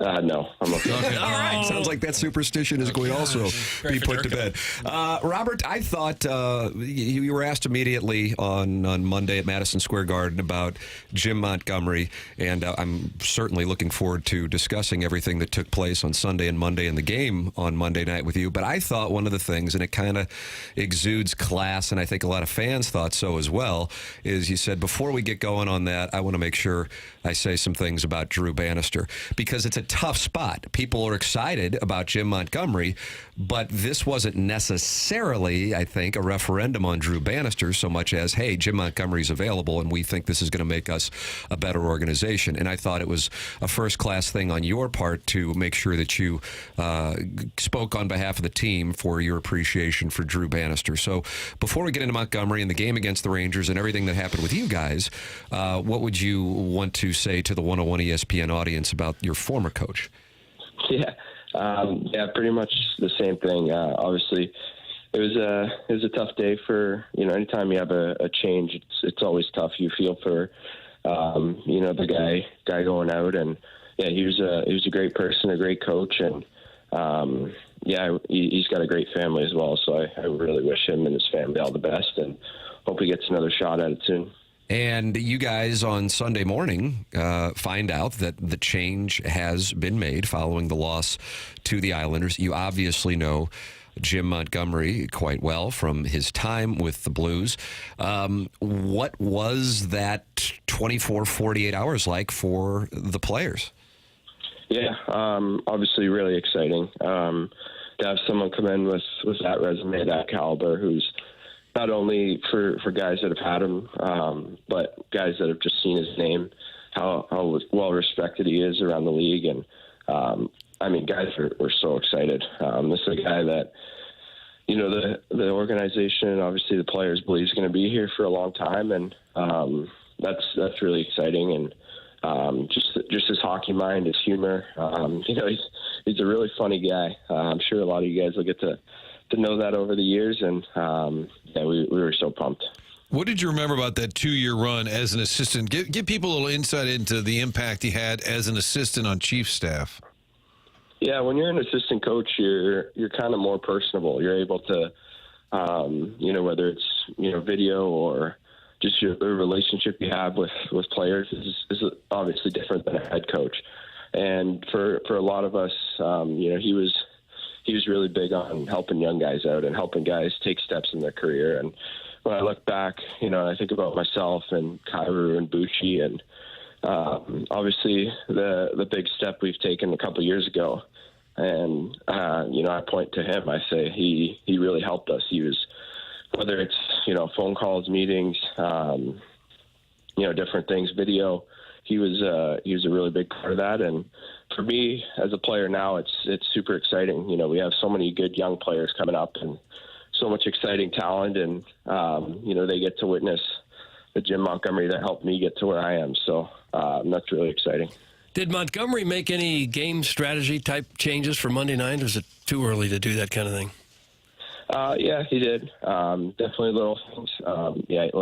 You can't really change up too much at this point. It's a slow change, but we came out excited. We came out hungry, and we really took it to the Rangers, and it was really exciting to see. One of the things that stood out throughout the course of that game was just how you guys were all over the place and firing shots on the net. Now, I realize the Rangers the last couple of games have given up a large number of shots to both the Flames and the Oilers, but for you guys to have 44 shots, a season high, and only had more than 31 shots, I think, two or one other game, that was certainly noticeable. And then also the play and the comfort level, it appeared, of Zach Bolduc. So was that something that was discussed in advance of the game? Is, hey, this is something that with this team, with this talent, this is going to be a better approach for the Blues to have success? Yeah, it's funny because in our room we really believe in our guys. We think we're a lot better offensive team than we've shown, and we have a ton of skill. That Sonny, Boldy, and Holly line was, in my opinion, our best line last game. They were all over the puck. Holly and Boldy were dancing around, and as a guy, that's so fun to see. It's amazing. I love to see Boldy, Holly are such great guys and great players, and to kind of see them come into their own and play a game like that's really exciting. And like Brittany said after about, that's a great start, and just got to find consistency now. And you could probably relate to a guy like, I can't call him Boldy, Tim, because I'm not on the team, but right. Zach Bolduc is who he's referring to there. But when you're a top pick, first-round pick, and there's always pressure that comes with that, is part of that as a young player, is there any part of it where you're trying to kind of live up to the hype? Yes and no. I would say, yeah, you're always trying. I think people have high expectations of themselves more than anything the media or anyone could put on them. That's what I believe in, and I think that's the same case with him. I think he believes and expects himself to be at a level that not a lot of people expect him to be at. So I think he's got a lot of strong belief. He's a great kid. He's a lot of fun in the locker room. The French guys always are, and they're always loud, and it's a lot of fun. But it was Holly who yelled, "Take your shirt off." Yeah, we want to play this audio for you here, Robert. They had the behind the scenes. I know Montgomery was mic'd up for the game at the Garden, and we have this audio. We've done some audio forensics. We want your response, certainly, as the guy wearing the seat. Jackson, here it is. Take your shirt off. Right there at the end. Kind of brief. Yeah, kind of a higher pitch. Yeah. And we believe that was Holloway yelling at Bolduc to take his shirt off. Is that also a tradition in the room? First off, I didn't know you guys were the CIA. I didn't hear that part of it. But, that's pretty funny. It was. It was a funny, and we thought it was funny because somebody yells at it at the end. We're like, who is it? We figured out it was Holloway because we do that kind of deep research on the show. But before that, it's actually a pretty emotional moment because Shenner's talking about Kelly Chase, someone that you know well. And the Scholdies. The Scholdies. And I was texting with Trevor Nickerson last night. I said, is that new? And I think they've had, is that the first time they've done that? Yeah, we just got him for this trip, so it's something that we were thinking about for a while, and obviously the timing of everything kind of made it perfect. We've already thrown out Boldy and Holly. Is it annoying for players when they hear the media calling players by their nicknames when they don't really know the guys? Yeah, very well? Just a bunch of nerds who can't skate and don't know our asses from a hole in the ground, and now we're talking to you like we're in the room. That's got to be a turnoff. Mm-hmm. Honestly, I never really thought about it, so, but yeah, probably. Yeah, well, that's good to hear, Tomer. We should stop. Yeah. Oh, no. What? What's wrong? I'm you just trying to fit do in. That. But then I see what you did there. Yeah, it's high-level stuff. Right? And then people throw out Bob Thomas. Do you go by that? You guys listen to Stewie too much on this show. Doug, stop listening to Stewie. All right, I'll quit. I wanted to get your thoughts on this because I thought this was noticeable, and maybe I'm looking too much into it, kind of like the audio forensics on Holloway. Jim Montgomery, both with the way he addressed you guys right before Shen handed the Kelly Chase shoulder pads to Bolduc, and then also in his comments to the media, he said it to you guys and he said it to the media. We're a good hockey team. and he said, you guys were going to be a good hockey team. We got some things, but we're a good hockey team. In other words, I think that's kind of the way he's known for coaching. You would know since you had worked with him before. But he doesn't want the mindset of the fan base at the very least, and perhaps the guys in the room are actually playing the game to go, yeah, this is a retool. We'll be fortunate to be hanging around in the playoffs. No, there's skill here. Just like you were saying at the outset, Robert, there's skill here, and we can do something. We're a good hockey team. And I thought that was noticeable in the comments to you guys right after beating the Rangers and also to the media. Do you think that there is a method to that? And what is your opinion of what he is saying with you guys both publicly and behind the scenes? Yeah, I think as a player, the message that's the strongest is when you have a guy like that who probably could go to pretty much any team in the league, and he knows the Blues, the management, he knows the coaches, he knows probably half the players he's worked with, and he chooses to come to St. Louis because he believes in the team and the organization. I think that's the strongest message that he could ever send. And I think that brought a lot of confidence and energy into our room. And, it's I can't stress it enough how exciting it is. It's great that we have a former Blues goalie listening to the show and texting in. That, of course, is Chris Joseph. He never played. Mike Liut. No, this is actually Daddy Padre. He never played the game. And he says, ask Tomer what Bucci's been doing with his tape job the last few games. He is missing quite literally a chunk of tape on the back of his stick. That comes from Daddy Padre. More CIA work. I thought he was inside the room with you guys, but apparently he's not. Anything that you've been investigating on the tape of Pavel Buchnevich's stick? Yeah, I don't know how you guys notice this kind of stuff. I didn't notice it. I was just assuming that he always gets mad when someone steps on a stick, and I think it happens in the first couple of shifts of the period every time. But I don't think he does it. I don't think he tapes it like that on purpose.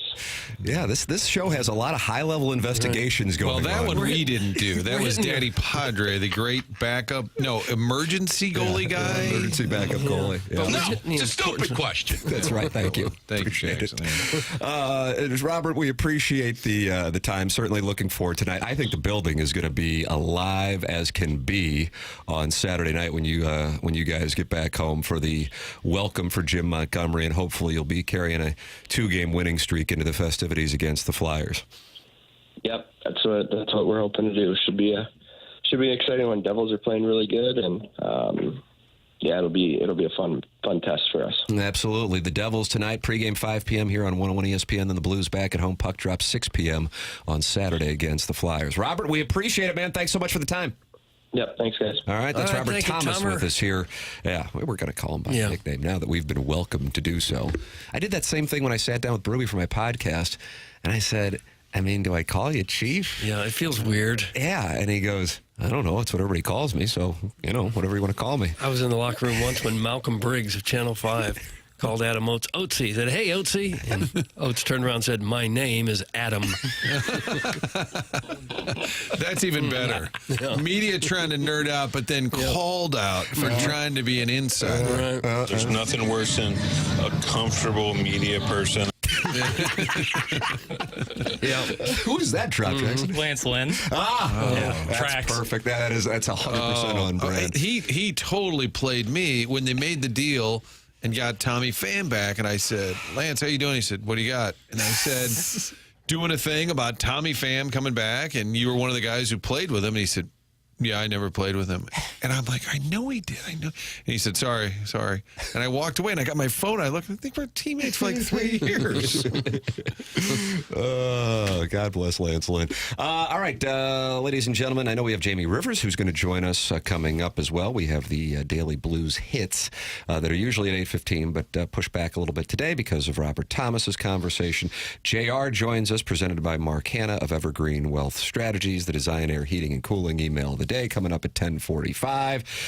Tim McKernan, Doug Vaughn, Martin Kilcoyne, Jackson Burkett, Chairman Kurt with you. The program is called The Morning After, and it is brought to you by Brown and Crouppen on 101 ESPN.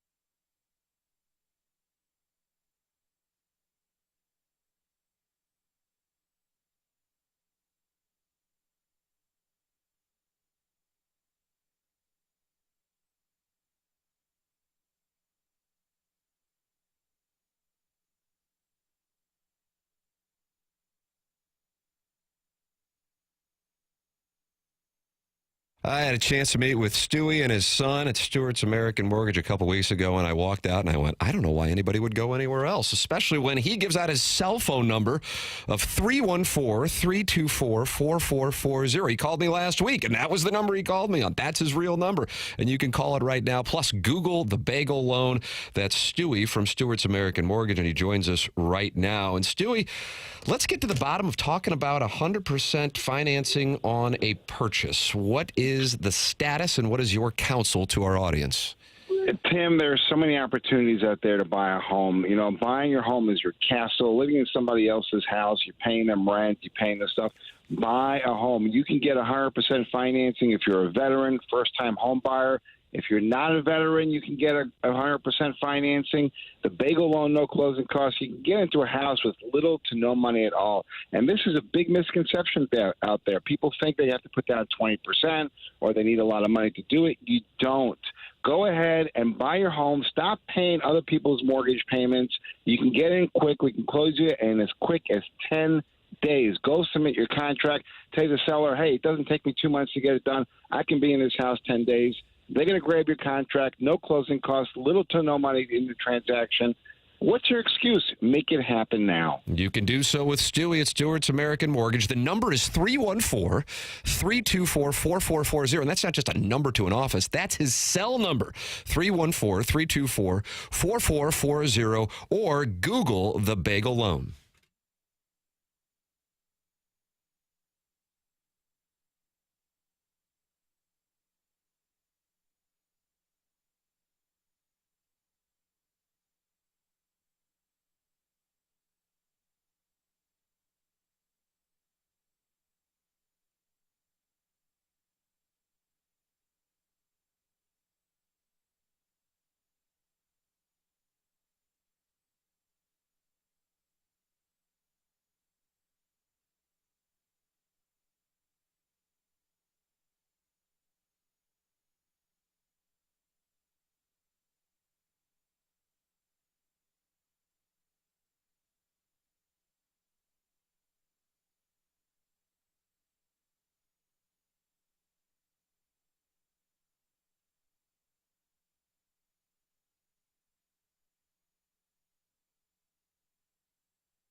Welcome back to TMA 101 ESPN. Tim McKernan, Doug Vaughn, Martin Kilcoyne, Jackson Burkett's on the ones and twos. He is feeling alive because Robert Thomas said he did not get his early morning text, and so Jackson feels absolved from any potential poor performance from number 18 tonight. Can I be honest? This is honesty in the media, right? It is. Sure. I would have felt worse had I messed up the Central Time, East Coast time, and he was expecting 7 than I would if he was like, oh, yeah, you woke me up, and that was annoying. I would have felt worse about him being on too early than maybe waking him up just a little early. And that's just being honest, and that might be deemed inconsiderate or selfish. Sure. But that's where my anxieties lie. Oh, okay. And that's what kept you up last night, tossing and a turning. He didn't seem too worried about any of it. If anything, he seems a little concerned with how much we're digging into things like Buchnevich's stick tape, and then also Dylan Holloway yelling, "Take your shirt off." And boy, that really is a high-pitched request. And I'll be watching tonight to see if anybody has to take their shirt off. Take a listen. I had the phone up. Take your shirt off. It's like a Beavis and Butthead character a little bit. Take your shirt off. Oh, gosh. They're just having a little fun. That was CIA work that the chairman did as part of the show. But the next tape reference, that was actually Stewie Daddy Padre. That's and I got correct. thrown for a loop. DBA Tyler Stewart. And I said, do they call you Bob Thomas? He And said, then I had a live call-in with Stewie from Stewart's American Mortgage. And I thought he meant that Stewie was calling him Bob Thomas, and I got very confused. By the way, friend of the show, Luis Noya, used to work with me at 550, listening in Puerto Rico. And at the outset of the show, we were breaking down Platte County and Seneca, and he said, I've got the show on. And my dad down here in Puerto Rico said, what the hell is this? It's been going on for 2 decades. What the hell Same is response. this? You can watch the program and wonder what the hell is this by going to youtube.com/TMASTL. And Johnny Cakes is in there, and he says, KG, let us use 7 TV remotes. That's from Johnny Cakes. Doug, you remember him? He makes delicious pancakes up in, was that New Hampshire where he plowed Vito? Was that right? Yes. I just don't remember. Live Free or Die episode? Okay. Yeah, really I watch good. that one more often than any other. It's just my thing, though, and we're not going to kink shame. You can call in and talk it over with Callier and Thompson. Phone lines 314-974-0101, and email in for our Design, Air, Heating, and Cooling email of the day. That is how you can get involved. Guys, Holloway sounds like Shorzy, and I'm upset that Pale hasn't mentioned it. That's from the Grease Effect. A little different. I mean, there's a few Shorzy from Letterkenny references in the text inbox. It's Painter guy also. It's like more like Letterkenny Shorzy and not the spin-off show Shorzy. Martin has his hand up. Martin, would you like to ask a question? Yeah, I was just going to ask, who's Shorzy? So there's this Canadian television show, this comedy show made by Jared Keeso, who plays Shorzy, and he also plays the main character Wayne in Letterkenny. And what started as just like a bit with this guy Shorzy turned into its own spin-off show. It's a really funny show. How do you have time to watch all of these TV shows? I don't know. What do people do in their free time? If you tell that story again, I'm going to go face down into a pillow. What? Shorzy played Jack Tizo? Jared Keeso plays Shorzy in Letterkenny, and it was so popular that they made it into a spin-off show about, like, adult hockey in Canada. And Holly sounds like Shorzy. A little bit, but it's not quite there. Okay. We have a text from the 314. When I heard that Blues audio, I just assumed there was a female reporter in there. It sounded like a horned-up boy in one of our 15 all-boy Catholic schools talking to the hot 25-year-old teacher. That's from the 314. It is a hype. Maybe he's doing an impression. I don't know that it sounded like a horned Well, let's get Holly on the show. That's what we need. Maybe Tomer can line it up, and if not, we'll get Ruzi to phone in or Bucci. Let me hear it, Jay. You need a decoder ring when the coach talks about the team. Take your shirt off. Well, Take your shirt off. maybe it was a horned-up boy now that I hear it a few more times. Snag that on. Well, it was a great moment saluting the toughness and the courageousness of Kelly Chase, and we've spun it off into this. Yeah. Okay? Jackson has no clue what he's talking about. That's from Daddy Padre, and now the Blues backup goaltender is in He's the not the YouTube backup. chat. Just like in general or on this Shorzy topic? Because I've seen every episode of Letterkenny and Shorzy. I'm fairly confident. Every episode. Now Eric in the Central West End, who Jackson acknowledges is attractive, but he says he's not attracted to, says, "Oh my God, literally no one knows or cares about these stupid Canadian liberal comedies." That's from Eric in the Central West End. But it's about hockey. I thought that's what I was supposed to do, was care about hockey. But does it have a liberal slant to it? I don't know. I don't watch it through that lens. I'm not always trying to be offended. Jackson doesn't touch grass. That's from The Ken. Can I ever speak and like people just be like, "Hey, that was nice, Jackson," and then move on, or does it always have to be this whole thing? Yeah. On this day in Blues history, Libby Jack woke up Robert Thomas, and the Blues got their asses kicked in New Jersey. That's from Chairman Steve in Wildwood. I disagree. I think this road trip, we're going to look back on Kerber's lucky phone, bringing you Jim Montgomery on the radio by holding up a phone in 2024. Yes. That's our technology. Well, we did it. And then you got Chaser's Shouldies, and then you got the wake-up call. I mean, what if Chaser's Shouldies become a thing and this team goes on a run? My TKO last night was sort of alluding how over the years you have work boots they give out. Remember Joey they had, Vitale work boots. and then they had Hard the hat. hot dog hat for a while, hard hat, and they had one that was like a wiener dog, like a wiener hat, like hot dog hat. Yeah, phallic It's hot. very silly. This one actually is going to have a little emotion attached to it. You better believe it. And maybe it'll become a thing. The Shouldies, yeah. With Chasers battling, you better believe it. So that was awesome that it timed out. The first time they did that was after Jim Montgomery's first win. Jamie Rivers is going to join us coming up. Is that now? Let's just do it. Jamie has a hard out at 8:40. Well, then let's do it right now. Let's do it. Here he is right now. Hey, hello, Jamie. Just into the newsroom. Hi, Jamie. Hey, guys, how we doing? There he is, right Are there. you impressed with the sophistication of how you can just call in and you're immediately on the air on this program? It is high tech, I'll tell you that. It is amazing. Hey, I was listening to you talking about Montgomery and what you noticed, not just in the morning skate, but of course the game on Monday night on the fast lane yesterday afternoon. And I thought it really drove home what you and John Kelly were talking about on the broadcast. The energy, the manner with which the guys were carrying themselves, it just looked and felt different. So from your perspective, as somebody who knows them, somebody played with them, somebody who got to see behind the scenes at Madison Square Garden, what have you observed and what do you know that perhaps people in the audience might not know? They just saw a team play a damn good game on Monday night. Yeah, look, whenever you have a new coach, there's always, the new coach bump. Everybody talks about that. Whatever sport it is, there's like a brief introductory period where he feels like the team has extra jump.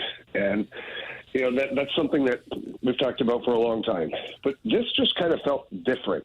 Like Monty is a very positive person, and he has a really great way of just getting into the locker room and getting to know the guys quickly.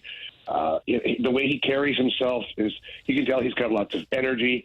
He's always looking for solutions, doesn't want to harp on the problems. He doesn't beat people down with, mistakes. He tries to build them up with positives. So I just think overall his energy that he carries, it kind of leaks into the room to where people see that, and then, you feel energized too. I mean, we all have those people in our lives where when they walk into a room, it just feels, oh wow, like the room just like it got brighter. And just because they're a big personality, they're very positive, they have great things to say, and people like them. And I think that's kind of where we're at with Monty. Is not only is he a great coach, but he puts out a great energy, so that the room is always like ready to go. Guys are ready to get after it. Guys are ready to listen. Guys are ready to go play hard. All of those things. And Jamie, Robert Thomas said something. We call him Tomer. Said something about they all know Montgomery could have gone anywhere. I would think that resonates. They all know his resume, and I would think that resonates in the room. That hey, this guy picked us. He must think we have potential. Well, yeah, Marty.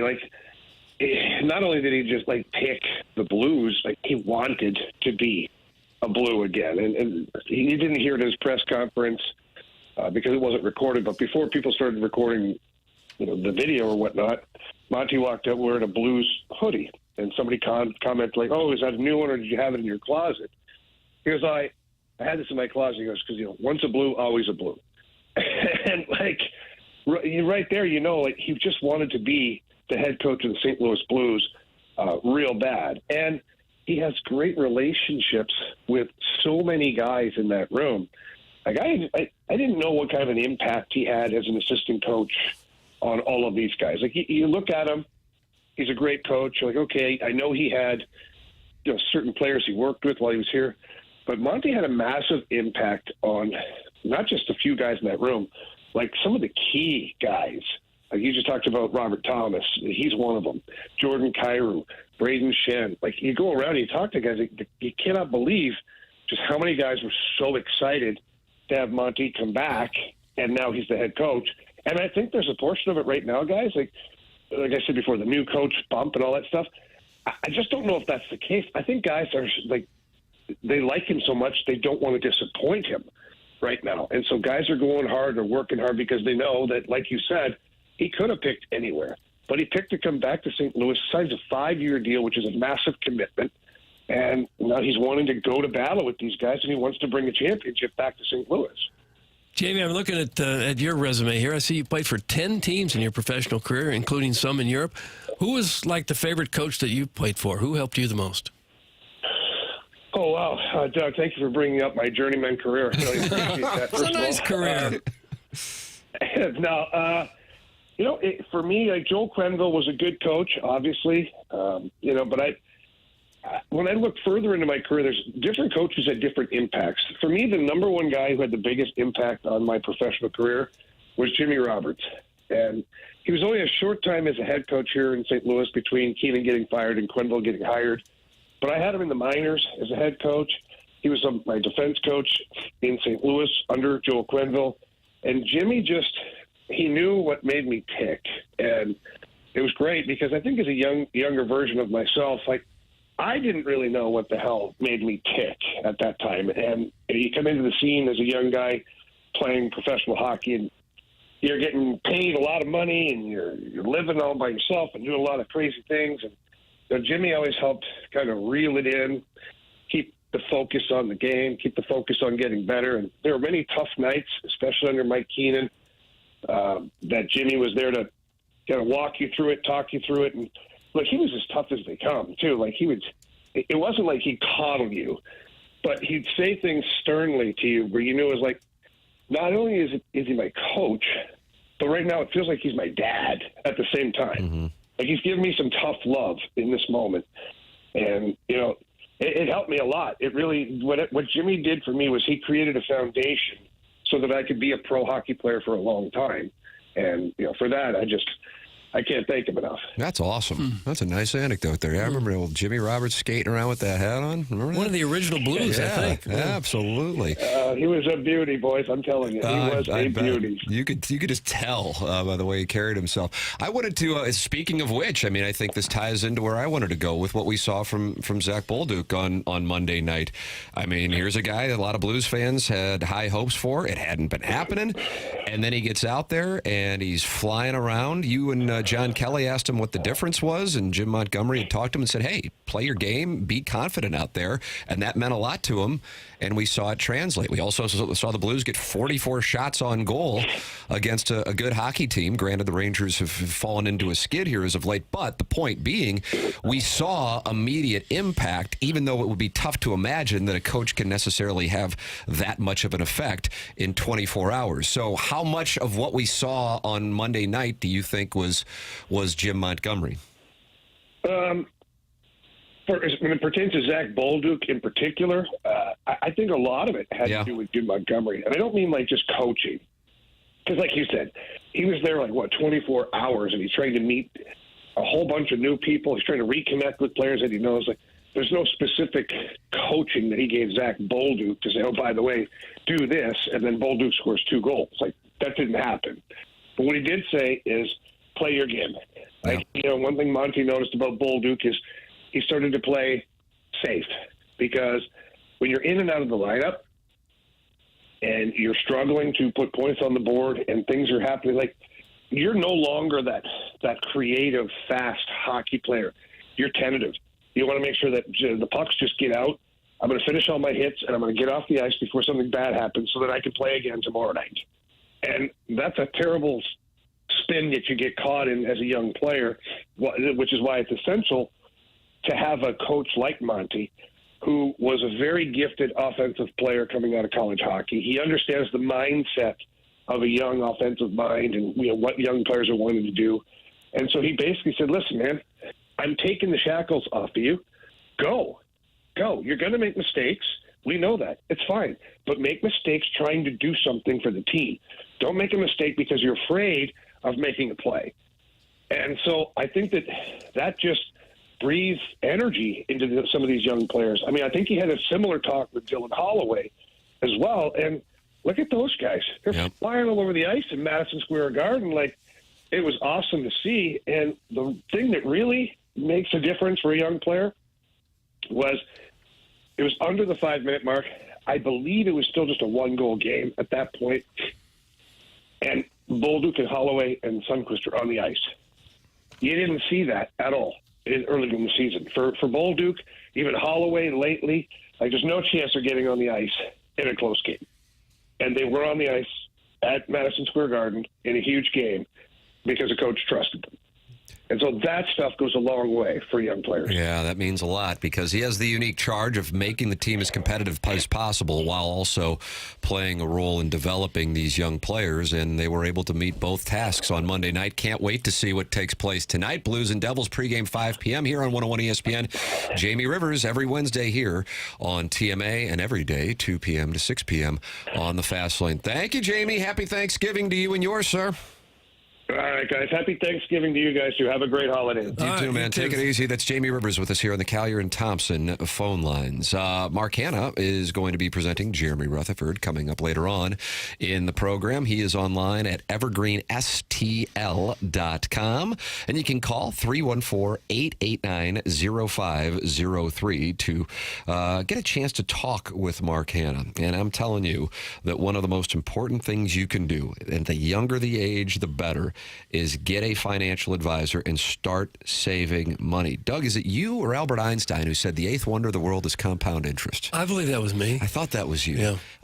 Mark Hanna agrees with you on that. And if you can start saving money early, what that can do for you as you grow older, you are positioned. Talk with somebody who knows. Talk with someone who cares. Give a call to Mark Hanna at 314-889-0503 or go online at evergreenstl.com and get to know somebody who I've gotten to know here over the last 7 or 8 years and think very highly of. That's Mark Hanna of Evergreen Wealth Strategies. The number, 314-889-0503, or you can go online at evergreenstl.com. That's Mark Hanna with Evergreen Wealth Strategies. He presents Jeremy Rutherford every Wednesday here on TMA. That's Mark Hanna with Evergreen Wealth Strategies. And James Carlton of the Carlton State Farm Insurance Agency, who presents Gabe DeArmond every Monday and Friday here on TMA. He's my insurance agent. I recommend him to you. You make the call. They do the paperwork for you. 314-961-4800 or go online at carltoninsurance.net. If your insurance costs a leg and an arm, call James Carlton, State Farm. He has 400 plus 5-star reviews on Google, and all of those speak about the same thing, and that is incredible customer service from his staff, always looking for ways to find customers ways to save money. It's James Carlton, carltoninsurance.net. 400 plus 5-star reviews. He's my insurance agent. I made the switch, and I'm so glad I did. Runs a great operation with an incredible staff as well. It's James Carlton online at carltoninsurance.net. Tim McKernan, Doug Vaughn, Martin Kilcoyne with you here on the program. You can send your emails in for that Design, Air, Heating, and Cooling email today coming your way at 10:45. This is TMA on 101 ESPN.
This is Action Jackson with a SportsCenter update brought to you by Saliga Heating and Cooling. Last night, the Bucks defeat the Heat 106-103. Check your watches out there, folks, because it's Dame time. 37 points and 12 assists. That's 5 wins in a row for the Bucks. 7 out of their last 8. Red hot. Milwaukee Bucks fear the deer. That was another SportsCenter update brought to you by Saliga Heating and Cooling, an independent American Standard heating and air conditioning dealer.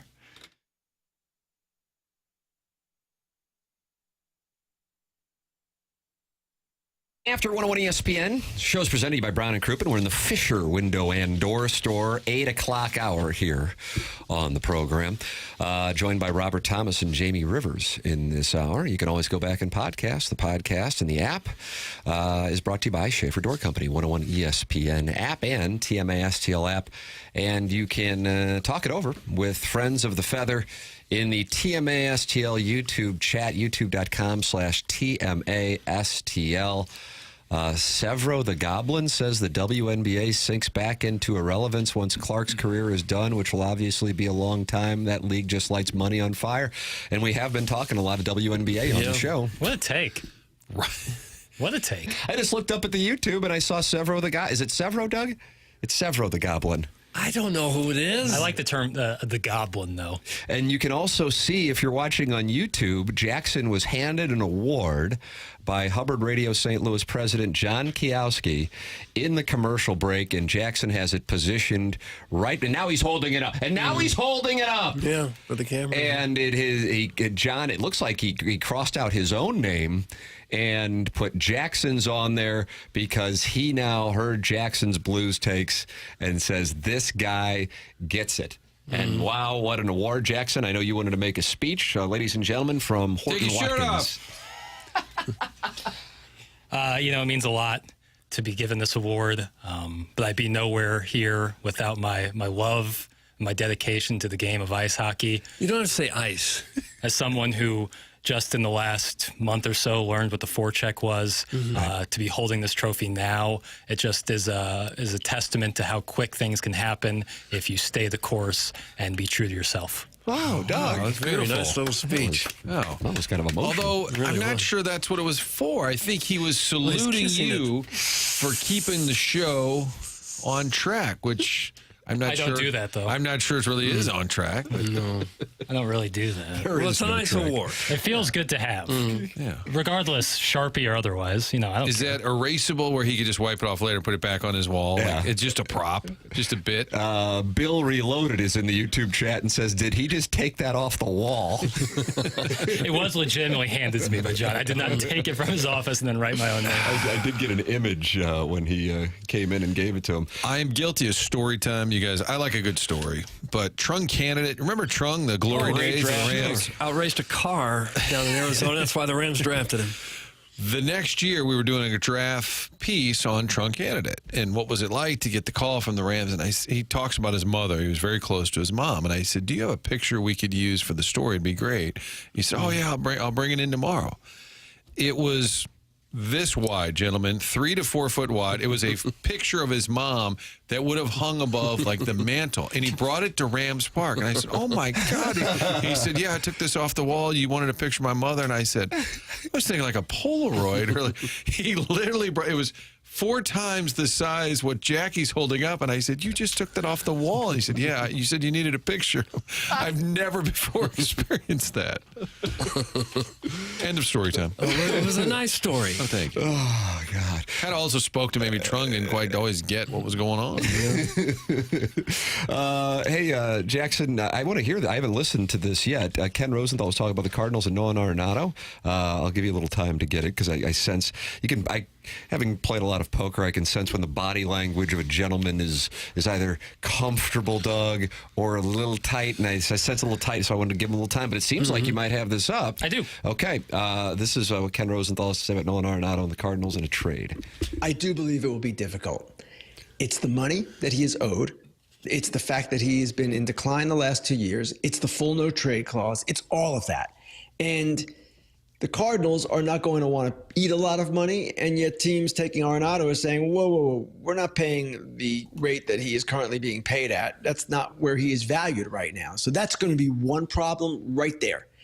That said, there is, as Katie pointed out in her story, a lot of incentive for both sides to get this done. The Cardinals want to create opportunities for younger players. Nolan Arenado wants to play for a winner. He thought that was going to happen, and it did happen for a time when he was with the Cardinals. That's why he approved the trade from the Rockies to the Cardinals. But obviously the Cardinals now are shifting into sort of a retooling mode, and they're being very upfront about that. So there is incentive and motivation on both sides, but it's going to be really interesting to see how this plays out. That's the one thing. He hasn't played that many playoff games in his career. I believe it's only 8. And that's something that, for Nolan Arenado, is not good enough. He wants to get back to October. They're being very upfront about it, but nobody really knows what to call it. Everybody struggles with, they're in a retool. 2025, we're sitting this one out. Sitting this one out. I think they feel like they could find a suitor for Nolan Arenado. I don't know exactly how those dollars are going to work out. I agree they don't want to eat a big number, but I think if you're willing to not get much in return, you can probably peddle a guy of Arenado's past caliber. I would be shocked if he is with the Cardinals in spring training. They may have to pick up half his salary, and just that would be, what, 16, 17 million? It depends if you're counting the deferred. I think because that goes through 2041. Yeah, I think if you take the deferred out of it, and I don't know how that works, and you take away the Rockies' money because they've got to still write some checks. Rockies are paying the Cardinals $5 million. We'll keep paying them. Just trade them wherever. We just pay whoever needs to be paid. It's fine. So you're all right about it. And then if you take that away, I think he's at about $21 million per, I believe. I think it's going to have. Who's more likely to be at spring training, this show or Nolan Arenado? Boy, I think we are. Okay. Really? Yeah, Martin. We're in talks. We're working on. And by the way, John Kiowski, who just gave Jackson the award, and a speech that, by the way, is being panned in the Air Comfort Service text.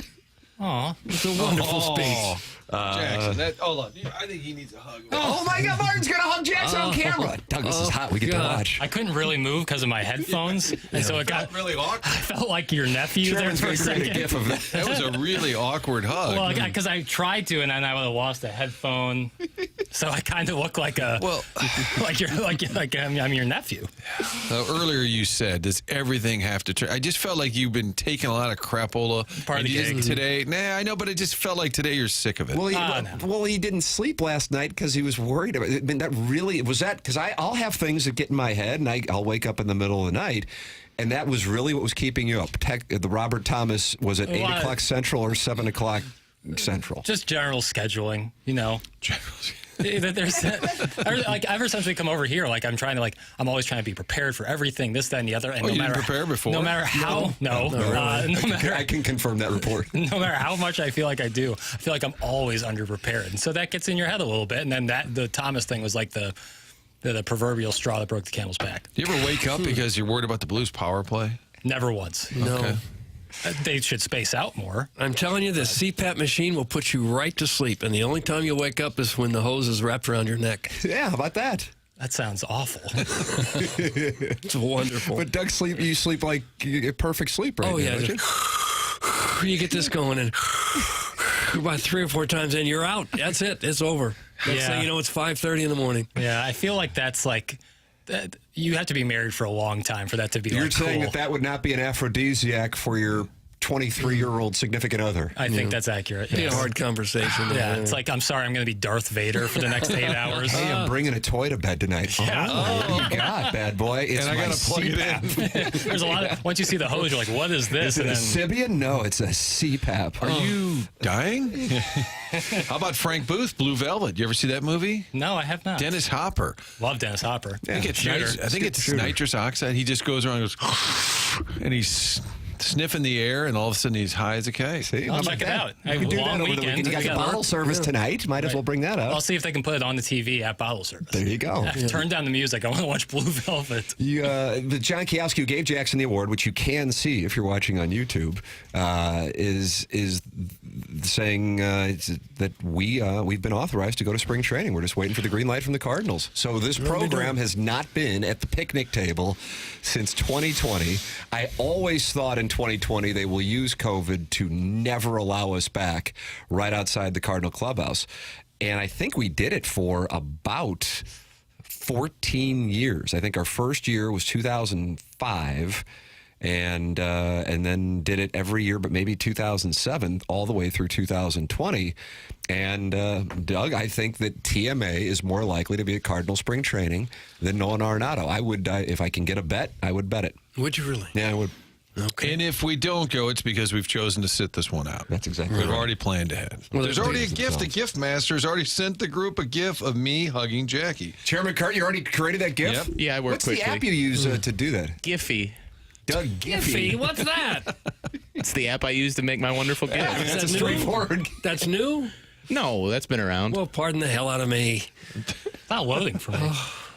I'm loading issues. It's a very awkward hug, I got to say. Sensual. It's bad. And it was my kind fault. of like Joe Biden hugging a little kid. It was just a little creepy, a little awkward. I just, I His couldn't, hair? I Yeah, you couldn't sniffed get, his head, Martin. I couldn't get my head. I kissed him on the cheek. Well, it's a generational thing, Doug. You wouldn't understand. Yeah, most of the times co-hosts like to do that. They embrace once an hour I at haven't least. seen a lot of that. Yeah, you're missing out. I'm going to send it to Cousin John since he's in the alliance. Yeah, he is in the alliance. Say 100 West Dental has a great deal for TMA listeners. Mention my name. You get $1,000 off an Invisalign package. Just go to 100westdental.com or call Dr. Brandon Pryor and his staff at 636-585-0100. No phone calls needed to get in. Just check the calendar online at 100westdental.com for availability and book right then and there.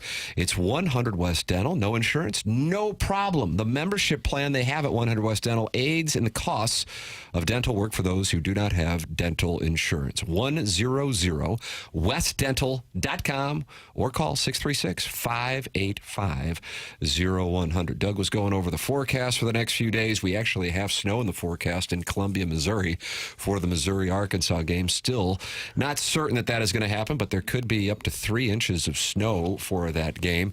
It's going to be cold over the next few days, but if you still like to get your work in and play the game of golf, you can do so at Family Golf and Learning Center. They are taking signups right now for their Sim Golf League. I just invited the boys, as a matter of fact. I got a simulator going today at noon and playing Sim Golf.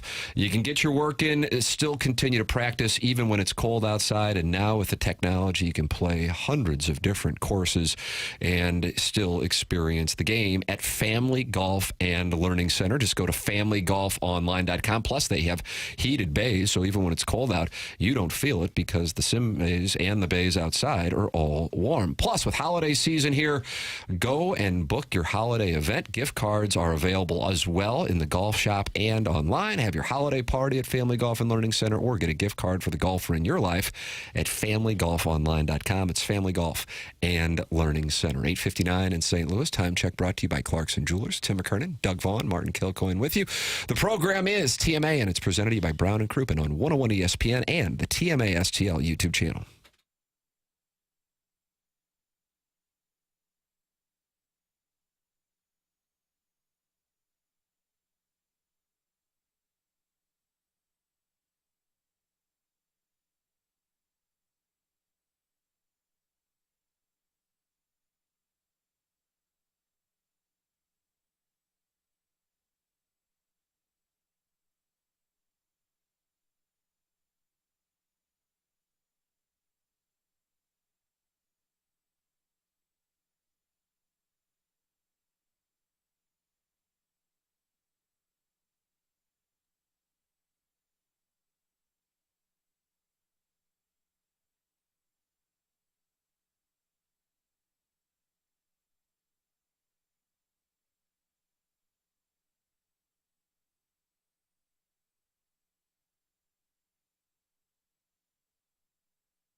Doug, a lot of breaks, but they're short.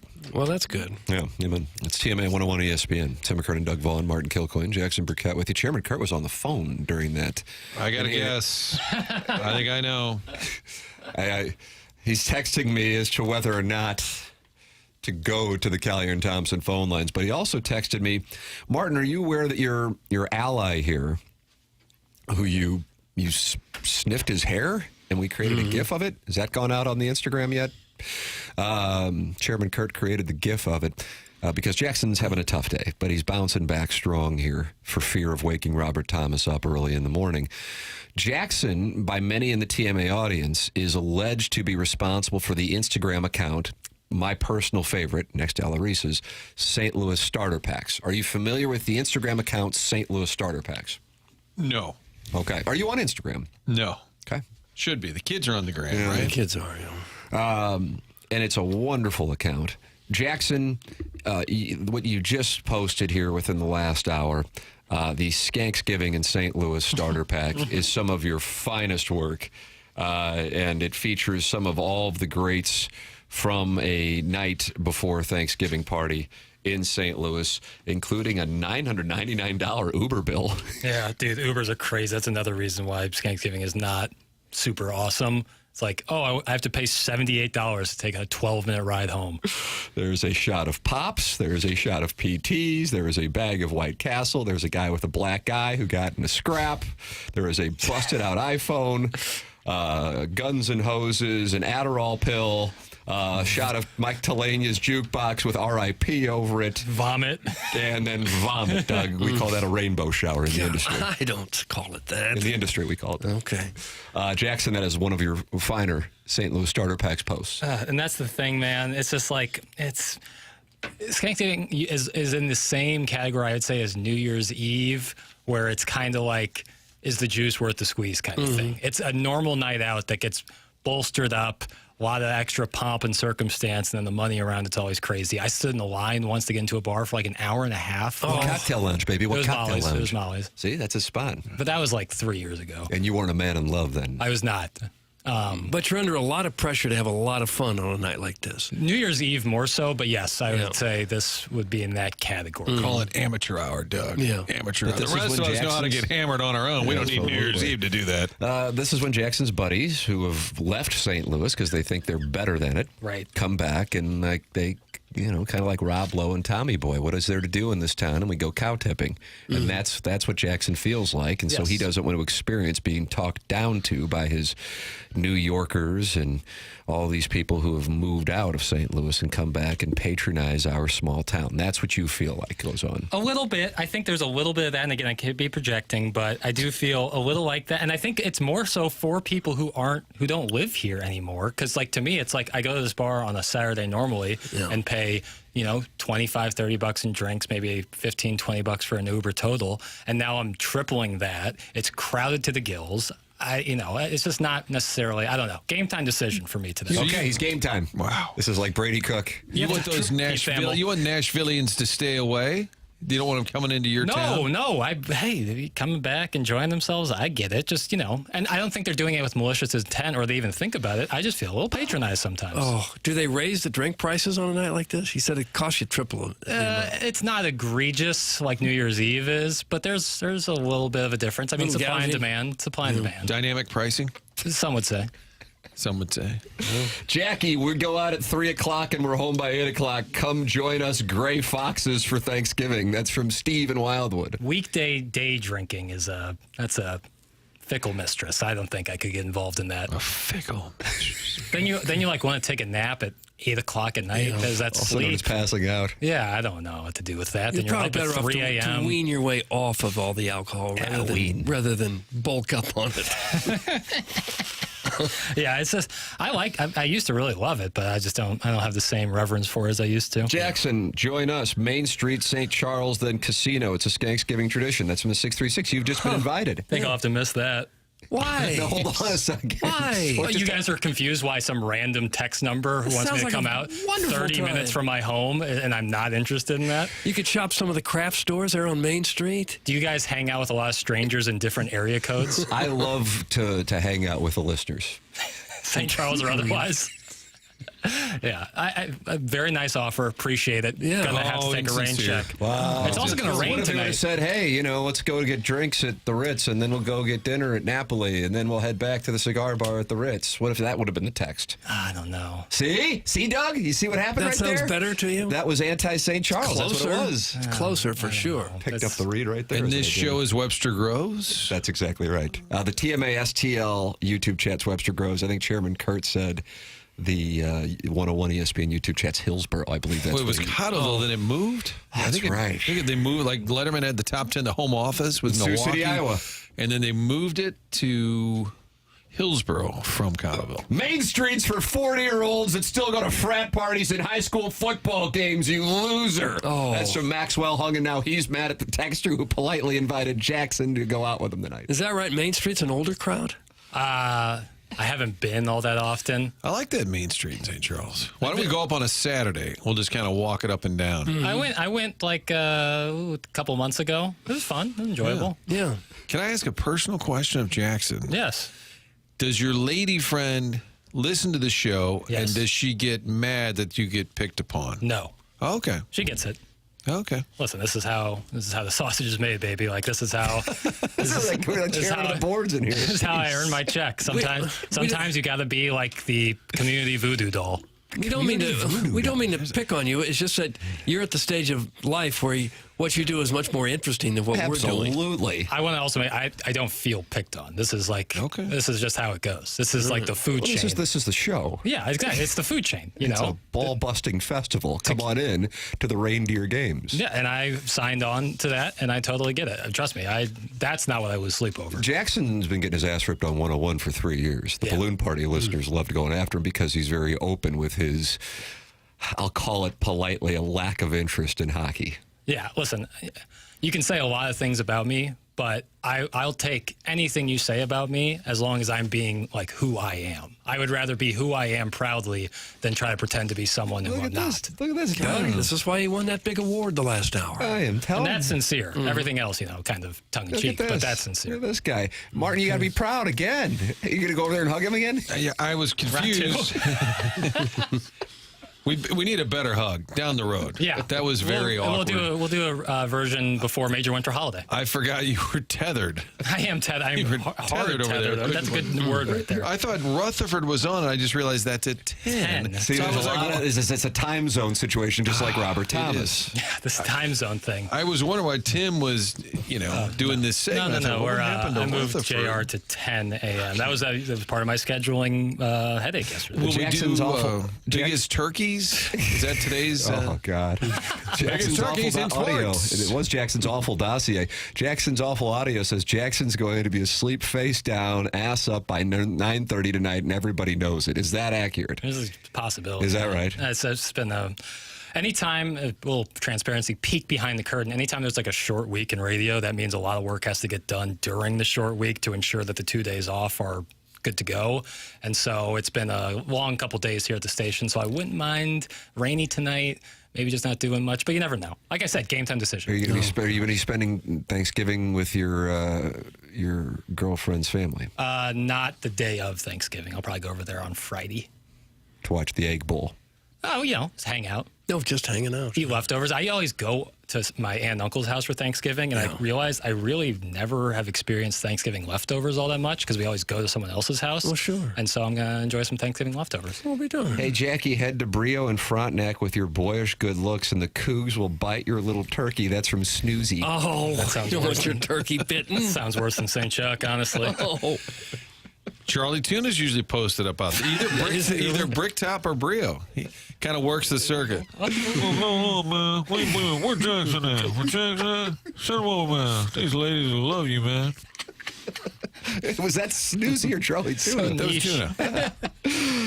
We'll go to O.B. Clark's. Just don't ask to put the effing NBA on. Otherwise, I'll give you the Game of Thrones down Brentwood. Ring bell shame.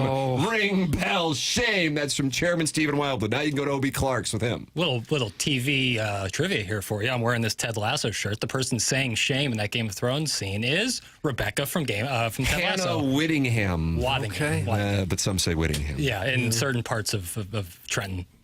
The blonde lady. Yes, the taller, the owner of FC. Right. Chairman Kurt has found audio of the Dennis Hopper reference I made in Blue Velvet, where he has an apparatus that he does breathing, much like Doug CPAP. Yeah. It's in your folder, Jackson. He texted you all this? Well, Chairman and I are now texting with. Is this a secret alliance? I'm a little concerned about this. No, Tim, you're my number. Me, bro? You're cucking me? You're my only. Okay. I'm already monogamy. It was a lemming play.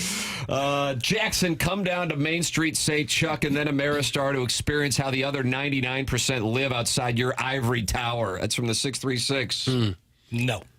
Well, you could get there in a car from Munganess St. Louis Acura. Nice, or Doug. Munganess Burkhardt Alton Toyota. Either dealership would be fine. I bought a car at the Toyota dealership in Alton, and I've had service many times at the Acura dealership there on Manchester and Baldwin. Both places just absolutely fantastic. Really great for service. You know, inevitably, at some point, your car is going to need service or maintenance, and you're always wondering, where can I go? Where can I go to trust the people? Where's a good spot?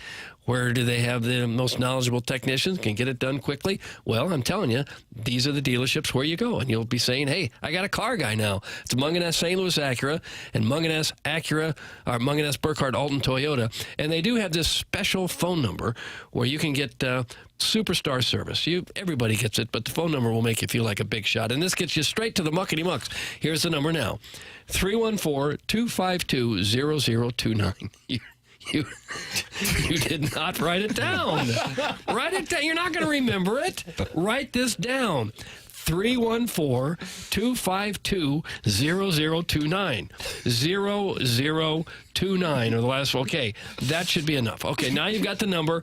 Now you can call Jamie Burkhardt, Peter Munganess, or Ryan Seiberg in the service department, and they will take wonderful care of you. That's Munganess St. Louis Acura and Munganess Burkhardt Alton Toyota. The websites, I'll give you that now. You won't have to write this down. You remember this. stlouisacura.com and altontoyota.com. There it is. I assume Libby Jack is into that blonde on Ted Lasso. He likes big women who can dominate him. That's from Beer Cats, and he won the January 2023 Milagro Tequila Listener of the Month. He's pretending like that he's being Nostradamus when he knows, when I've said multiple times. That's your kink? No. Goodness. No, that I like Hannah Waddingham. I think she's... But you also like Phoenix Marie. Yeah.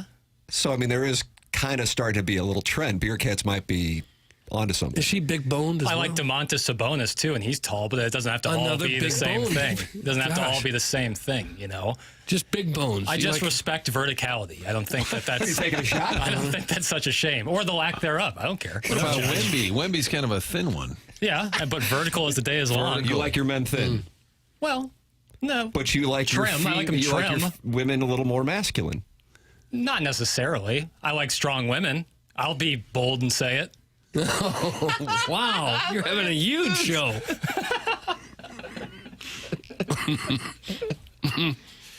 Oh, Lord. Beer Cats. Carlos Spicy Wiener. Doug, you say he's going to be a Hall of Famer someday? I think he should PMA. be. Yeah. Hit up Helen's tonight if you want the South County 2-for-1 special. That's when you can land the 50-plus Marlboro inhaling mother and her 30-something divorced daughter in the same night. Oh. That's called the South County special?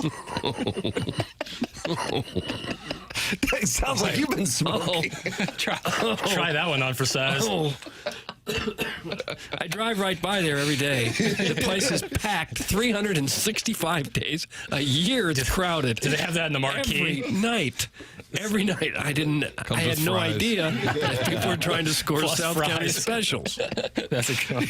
I thought it was about the beer and the food, which is always great. The Seibergs do great work. And they're also serving up South County specials. I didn't know that was live.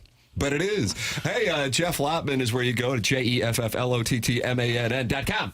If you are looking to buy a home or sell a home, he is with Compass Realty. Jeff Lotman has been doing it in St. Louis for 2 decades and $500 million worth of real estate sales. Jeff Lotman knows the people you need to know to find out before the rest of the world knows when a house is going on the market. Those contacts are valuable, and he's with Compass Realty. With Compass Concierge, you can take your home buying or selling experience to the next level. Whether you're preparing to sell or you want to enhance your new space, Compass Concierge has you covered. No upfront costs. Need fresh paint, new carpet, light renovations, home staging.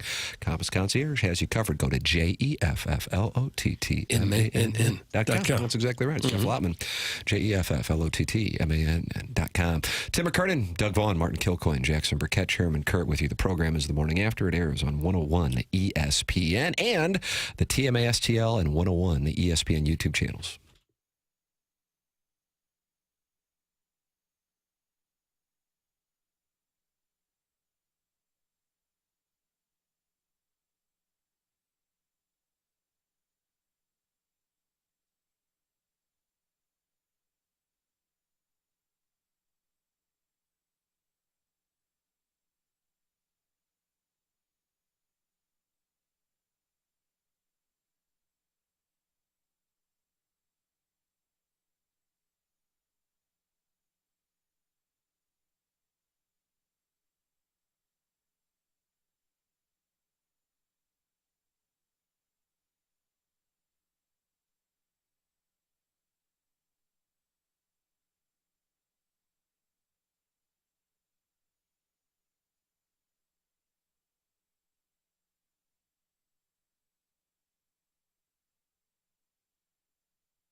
Welcome back. This is The Morning After. None of us know what segment it is. Jackson will tell us. 9-1. Oh, this is 9-1. What do you have in your mouth, boy? I had my hoodie drawstring. That's a bad habit of mine that I'm trying to change. Like when Mike Tyson was biting his gloves while fighting Jake Paul. Yes, and I'm also wearing assless pants. Right now you are? Well, if I'm going to be like Tyson. That's hot. Wasn't that a jock strap that he had on? We just got the rear view mirror look. Never on the jock strap. Never on that. Those were out of style by the time I was protecting myself. No one wears them anymore. Got these compression short sliders things. You just tuck those in. The jock strap is a real tough look. Rather odd piece of clothing. Very, very. It is not flattering. Certainly a matter of opinion. It sounds like you're kind of kink shaming a little. Well, hey, listen, if that blows your hair back, then God bless. Thank you. That's how we support it. It is the 5P Academy, Hustle and Heart Sports Performance 9 o'clock hour. This is The Morning After. Watch the program on the TMA STL or 101 ESPN YouTube channel. You can stream it on the Schaefer Door Company 101 ESPN app or the TMA STL app. There are both for the YouTube channels and the apps. And Martin, you will be heading out for a thing at 10 o'clock. Jeremy Rutherford will be joining us at 10 o'clock. And then we'll have the Design Air Heating and Cooling email of the day at 10:45, where one of Buck Swope or the JV golf coach will win the month of November for the Design Air Heating and Cooling email of the day. Also, you can sign up to be the Milagro Tequila Listener of the Month by going to tmastl.com, and you can maintain your anonymity. Doug doesn't like that, Martin. He wants to dox people. But government names. The government names, but you sign up for the Milagro Tequila Listener of the Month, which makes you eligible to be our Listener of the Year, like Chairman Steve was in 23 and Chairman Kurt was in 22. And you can maintain your anonymity. Today is the last day to sign up for the month of November, as this is our last show for the month of November. Doug, some people are using their real names here. Uncle Wally's Plastic Ear. Okay. The Maplewood Mud Muffler. Right. Let's see. The Grease Effect. Alan Dadeville, recovering alcoholic. Dickie Betts, the self-made stay-at-home Ledoux mom. Lady Sonia's Teacup. Yeah. You don't think that's their real government-issued ID name? They're kind of odd names if that's the real name. I guess it could be. Especially Dickie Betts. I guess that could be his real name. Yep. I think he passed. Well, he's in there texting. Let's see. Instead of passing out Scholdies, the 99-2000 President's Trophy Blues team used to give out one of Craig Conroy's used jockstraps to the player of the game. That's Alan Dadeville. Is that true? I don't think it's true at all. Boy, when I would pass Roman Turek's locker, it certainly smelled like used jockstraps. Oh. God almighty. Goalie equipment absorbs a lot of sweat, I think. That's what Cats it is. and dogs and that thing. Jackson, it's time for Pick 6, and I don't like it because you're including NFL games this week, and it's like you're trying to do this to make it fair to everybody else. You're taking away the college game when there's all kinds of great college games. This is a disappointing move. See, so I wanted to include some of the. That was like Edward G. Robinson. He started with C. It's my town. Chicago's my town, see? You gotta let your Edward G. Robinson. Let your neck dangle when you do it. Chicago's my town, see? It's fun. It's just fun to say. It sure is. Edward G. Robinson. Jackson's like you see. You see, I wanted to include more college games. So what I did, instead of playing all 3 of the Turkey Day games for the NFL, I will let each of you pick which game you want to play. So that we'll have just one NFL game included in the 6. It's only one of the 6. So let's start off with the NFL games. You have your choice of the Bears getting 10 points at Detroit, the Giants getting 3.5 at Jerry World in Dallas, or you have the Dolphins getting 3.5 at Green Bay. Your choice. I'll kick it off. I don't care. Oh, yeah. Wow, this guy's confident. Yeah, I don't care. I will be taking. The Bears have done me wrong so many times that I'm going to lean into the opposite side. Give me Detroit minus 10. Square pick. I'll be PD Public. Detroit minus 10. Is the public on the Lions? I can only assume. I feel square picking it. I think so. That's who I would pick, too. Yeah, I would stay. Dallas, Washington, no idea what to think of that. Or New York, Dallas, that's a mess. Tommy Cutlets. Miami might play a good game. Green Bay's not dominant. I think Detroit blows out Chicago. All right. I am going to go with the Cowboys and lay the 3.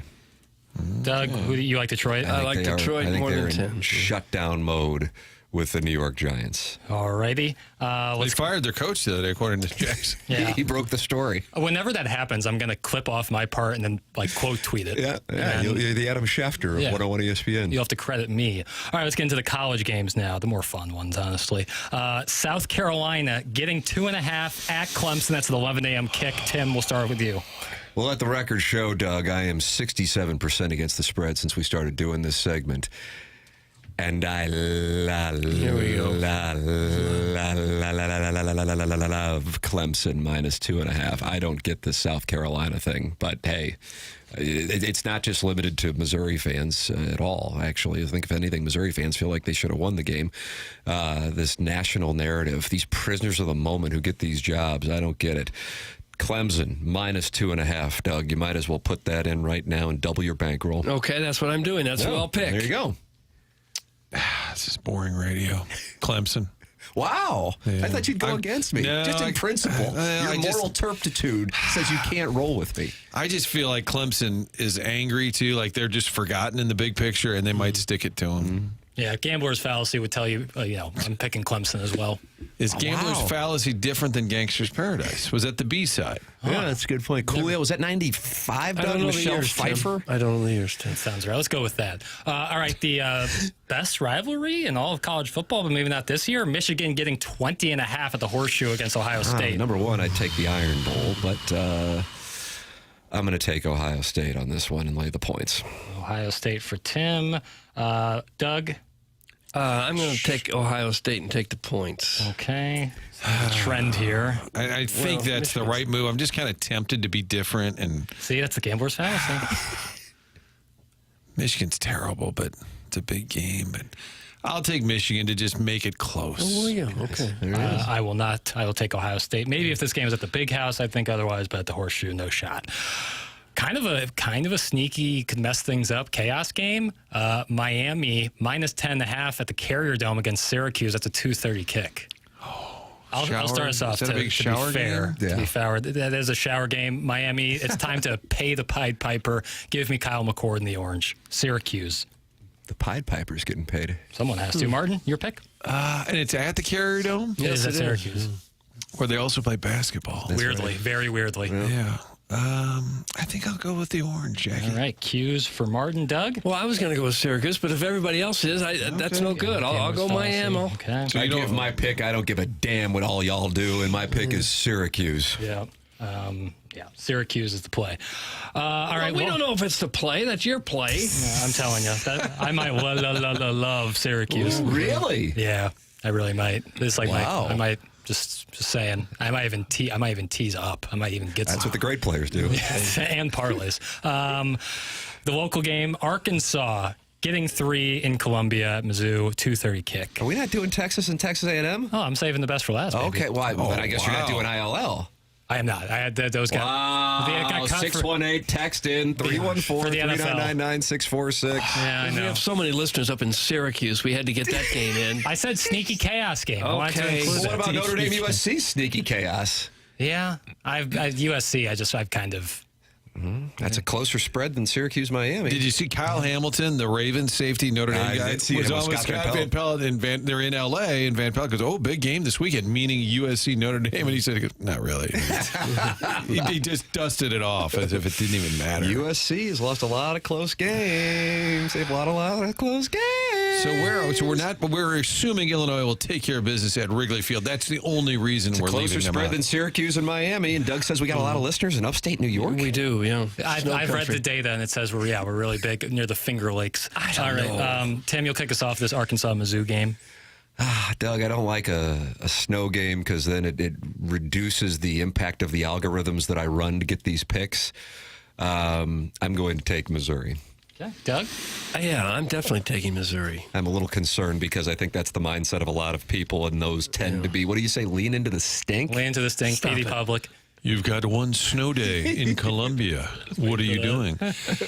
This is a tricky one. I think they'll take care of business. They've owned Arkansas largely, 7 out of the last 8. I don't know if Drink's ever lost Arkansas. He's 3-1. 3-1. Did lose 1 year down there. 2021 sounds like a TV guy who had to write a little VO last night and looked all of this up last night. I think they'll get it done at home. I think it's Mizzou. I do too. If it's a snow game, the run game favors Missouri. I'll take Missouri. All right, now we get into the 2 biggest games of the weekend, probably. How many are we doing? 6. 5 already. It's already 5. Oh, is this pick 7? Is this pick 7? That's why I was saying. We'll do an extra point. Pick 6 and an extra point. Yeah, let's say we have to get these 2 games in there. We do? So I think. I've lost track of any of my picks already. Don't worry, I'm keeping them for you, Martin. I know. Auburn plus 11.5 in Tuscaloosa, Alabama, 2:30 kick. Roll damn Tide all day long. There will be a resounding victory from Roll Dam on Saturday. Doug? I'm going to go Roll Dam all day. There will be a resounding victory on Saturday. Wow, are you a lemming? No, Doug. Doug and you were the furthest thing from a lemming, Doug. This is so boring, but I think Alabama's going to go for the style points, spike the ball on the... I don't know how Auburn scored against A&M, but maybe they finally figured out that they just need to run the ball with Jarquez, you know? I was so jarred by how Alabama performed against Oklahoma that I feel no confidence picking them. So I'm going to pick Auburn and get the points. Okay, I'll take the points. Yeah, I'll take the points. And then the last game, the big game, Texas, that number has dropped to minus 5.5 for the Longhorns at Kyle Field at Texas A&M. Under the lights, 6:30 kick. I love this so much, I'm freaked out by it. So I might temper my wager. Plus, I'll be at the Blues game anyway, and I don't want to be looking at my phone or watching it while I'm with my wife and 2 boys. But I love Texas A&M, and I would go money lining on this one. Love it, love it, love the hat, love the shoes, love the bag, love it. Are you done? Doug, your pick. Could you bring Kurt to the Blues game and have him just monitor the Texas sit next to you? He just so you don't have to check your phone. He'll do it for you. That's not a bad idea. Whispers in your ear, like the President Bush meme. Well, I don't love it that much. I'm going to go the other way. I'm going to take Texas. Wow. Longhorn Doug. All I did was pick a team. You come up with these games, and I pick one, and suddenly I'm a Longhorn lemming. You're Longhorn Doug. Hey, I get it. Mr. Bevo. I don't love it, but I'll go with the Aggies. I am also on the Aggies. Horns all the way down. Give me Texas A&M. This is pick 7, pick 8. That was pick 7. Isn't that enough? Are we done? Yeah, it's pick 6 plus an extra point. I'm sorry, I miscalculated. There's so many good games on. Is there a lock of the week? Give me a lock. This is just bonus points. I'll give away a sweatshirt next week. Bonus points. I like doing a lock of the way. Give me the one that you would say for sure is happening. I would say, does it have to be one of the 7 we just did? No. It could be any game. Just absolute lock. Arizona State over Arizona by more than 8.5. Oh, Arizona State. I don't mind that play, Doug. They've got to lay it on pretty good to get into. They're kind of a bubble team right now. And Arizona's no good. But they are in a spot where they can win their way in, if I'm not mistaken, right, Jackson? Yeah. I mean, the Big 12 is so damn confusing. Yeah. For all those teams, for Arizona State especially, it's just win and probably win resoundingly. But didn't we hear earlier that it's not an automatic bid to win a conference championship? No, it's not. But so you got to do all you can to bolster up your resume. So that's why they'll pound on the. I don't mind the play. Wildcats. I like Georgia minus 19.5 against Tech. I think they got to roll them. But they don't. Yeah, I mean, you're welcome to the pick, of course, but I mean, they're not in a position where they need to. Oh boy, now I hate my pick. Because you're sorry. right. No, you're right. I wasn't thinking of. They're already in the SEC I know. I wasn't thinking of that. Well, and I already there's no said way it. the committee is going to keep them out if they lose the SEC championship. Now, if they lose to Georgia Tech and the SEC championship game, then it gets into the A&M conversation. Yeah. Yeah, well, I messed that one up. But I like my play anyways, 19.5. Okay, stick Sports with it. guy who makes a bad pick but then has to double down on it. Dig in your heels. Do you have one, Martin? Do you have one? I do not have a lock of the week, and I regret throwing it out there as an additional college. I was kind of numb to the college football picks there, and then I made it worse. I'm sorry. I'll be happy to give you one. And if I mean, we can like, you want to talk about compound interest? We can have compound picks making us all fabulously wealthy beyond our dreams. Indiana minus 29 against Purdue. You want to talk about a team that actually does need to lay it on, and they're playing the worst team of the Power Four in Purdue. That'll end it for Ryan Walters in West Lafayette. Kurt Signetti gets 50-plus on the Boilermakers. Take a look at Purdue's margin of defeat this year, minus Michigan State. They have been getting skull-pounded by everybody. Indiana actually needs to do it. It'll be Josh Heupel against UTEP next week. Doug, let's go get paid. Okay. Yeah, there you go. There's their lock. Doug, tell me about Mark Milton, because he's going to need to handle our taxes after we get paid. Well, he's the STL tax lawyer. Once we make all this money, if we don't report it, the godforsaken tax man is going to knock on our door and say, "Where's my cut?" And this happens a lot to Mark Milton's. The people that need him. He says this is a very frequent thing where people just don't pay their taxes, forget to pay it, don't understand. They have to make estimated tax payments sometimes, and they get themselves in a lot of trouble. And they've got tax liens, bank levies, wage garnishments. They got all kinds of nasty stuff, and it could lead to an IRS criminal investigation. Let me tell you, you don't want that. What you do want is Mark Milton in your corner if you have any kind of tax problems. His website is stltaxlawyer.com. Mark started his legal career with the Department of Justice Tax Division in Washington, D.C., where he represented the IRS in tax cases throughout the country, even received the DOJ's Outstanding Trial Attorney Award. This guy is top shelf. He will get you out of any kind of issue you might have with the IRS. He helps individuals and small businesses solve their tax problems. So if you have any IRS issues, contact Mark Milton at stltaxlawyer.com today. And remember, the choice of a lawyer is an important decision and should not be based solely on advertisements. I shall talk about another Mark, and that's Mark Hanna of Evergreen Wealth Strategies, online at evergreenstl.com or call 314-889-0503. I have gotten to know Mark. He started advertising actually on my podcast about 7 years ago, and since then I have leaned on him for business input, life advice. He's the kind of person who loves helping people out. He truly does. And from a financial advisor standpoint, what else could you ask for? Because it's not some one-size-fits-all plan. It's customized to the goals of every individual. And whether you're in a different spot in your life, young, older, looking to retire, or just starting out, you want somebody who cares, and Mark Hanna absolutely does. Go online at evergreenstl.com or call 314-889-0503. That's Mark Hanna, Evergreen Wealth Strategies. Mark Hanna offers securities through Equitable Advisors, LLC, member FINRA and SIPC, and offers insurance and annuity products through Equitable Network, LLC. Tim McKernan, Doug Vaughn, Martin Kilcoyne, Jackson Burkett with you. The program is The Morning After. This is 101 ESPN.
So let it breathe. Let it breathe.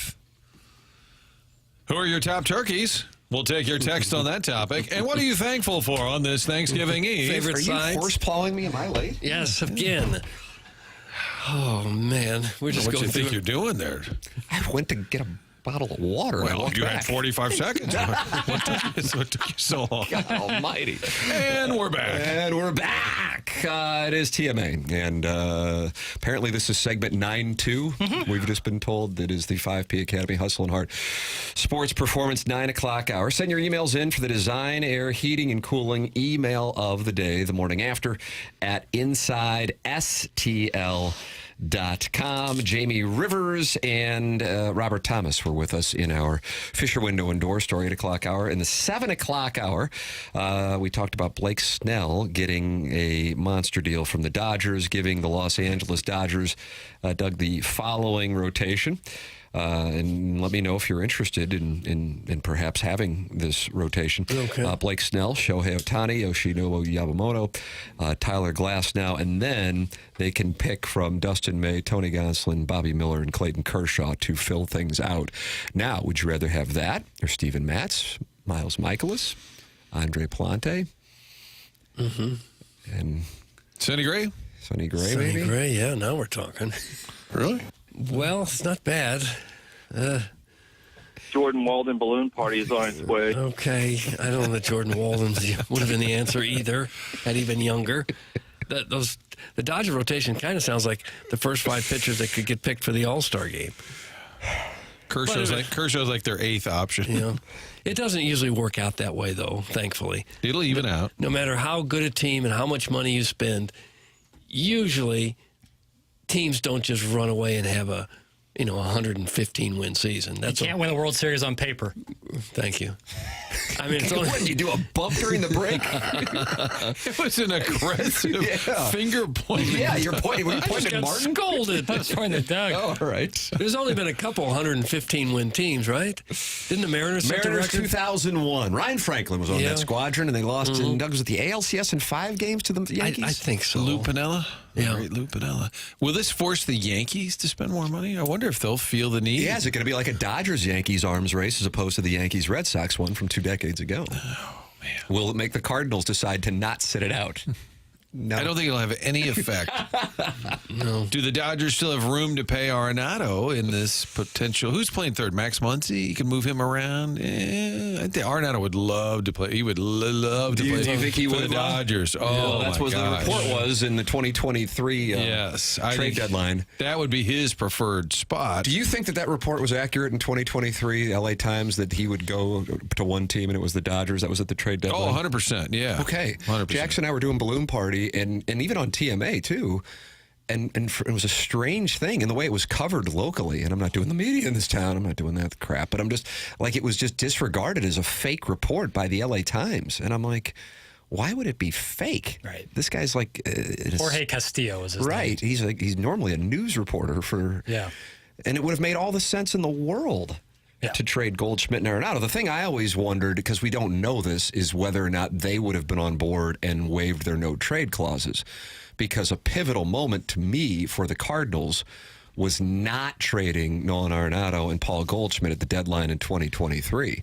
And that is not results-oriented, because we were talking about it back then. And you do not want to be in the spot the Cardinals are in now, where you're trading an asset that has declined so much so that it's not desirable. With both Goldschmidt and Arenado, they're coming off of MVP caliber seasons, or in Goldschmidt's case, an MVP season, and is only a handful of months removed. And if they would have been willing to waive their no-trade clauses, you part ways just like they did with Alan Craig before that asset bottoms out. That was a miss. If they were willing to go. I mean, Goldschmidt to me was the one who made more sense. He's older. Yes, he was going into his walk year. Maybe had less value on the trade market than Arenado. Arenado, you still had locked up, and I think you still thought of him as a superstar. What I don't understand is the numbers, the models they use. When they sign a Paul DeYoung or a Colton Wong, they wrap them up early. Jaime Garcia was one of those. Remember Al Rabaska on the air that night said, I don't know why they did this. He was not having a balloon party. He called it out on the air. But if you can project numbers and say, we're going to lock up Piscotty, we're going to lock up DeYoung, because your model tells you what they will do in the future, How do you not do that with a Goldschmidt or an Arenado? And how does it not predict for you what these guys are going to do in the decline model? Do you even need a model to tell you that when a guy gets to his mid to late 30s? You know it's coming. I think the Arenado decline was stunning, though, because of his age. He's 4 years younger than Goldie. There's been some rumor that he might be hurt, that he might have a back issue, and that's why we saw him do some things last year different than previous years. Not make certain plays, not run 100% sometimes. I've heard that out there, that he might have a back issue, and that could be why he doesn't get traded, because he'd have to go through the health inspection again, and he might not pass that. I'm not sure that that's actually the case. That's just what I've heard from a few people. But when we talk about teams taking on his contract, the Dodgers clearly don't give a rip about any money. I mean, like, how much is it? What's he? 20, we'll take that too. How much? That's fine. We'll take that too. Like, I don't think they care. I want to make sure that I'm not just in a bubble here on this. There's one team that I'm hearing way more and more about than anybody else when it comes to Nolan Arenado. Who have you guys heard? Well, Red Sox is the one that keeps coming up. All right, that's who I'm as well. And there was a text, or maybe it was today, because I always scroll back through the inventory, and somebody said Arenado would hate the Green Monster, although he could double like crazy off that thing. Mm-hmm. He wouldn't be hitting a lot of homers over it. If we're talking about the dimensions at Busch being an issue, imagine that trying to put one over the top. He's already got his money, though. I would think for him, it's just about playing on a winner at this point. I agree with you on that. Does he care if he hits 30 home runs or 20? Yeah, I think he does, but I think he'd still be frustrated at the plate. I think he wants to win, but I also think he takes it really hard when he doesn't perform well. So I think he wouldn't be, if he's hitting 240 in Boston, but they're winning, I don't think he's happy. If the Cardinals trade a guy like him and others for prospects, do you have any confidence that they'll actually get some players that can be productive major leaguers? I think their focus is on dumping the money. I don't think the prospects or the return, I don't think the return will be great on this deal. That this is more about cutting payroll than it is about the return. And maybe a guy who doesn't really want to be here. I think that's a growing situation. Your thoughts are welcome. You can text in 314-399-9646. Call in the Callier and Thompson phone lines, 314-974-0101. The YouTube chat is open, and Don Peepy's in there talking it over with MD 2020 about Arenado. Boston 5-player deal within a week. Is Don Peepy making a prediction, kind of like Jackson did with the New York Giants coaching staff. I'll write it down. And MD 2020 says those would just be long singles. He's very slow. I guess he's MD 2020 is talking about the balls off the monster. I think he could get a double off that. Yeah, most of them would be a double. Not all of them, but most. Illinois Recovery Center is a longtime sponsor of TMA and the work that they do over there. What a passion project and what a great thing for the St. Louis metropolitan area it is. Transform your story at Illinois Recovery Center. At Illinois Recovery Center, the team believes in the strength of every individual's journey to recovery.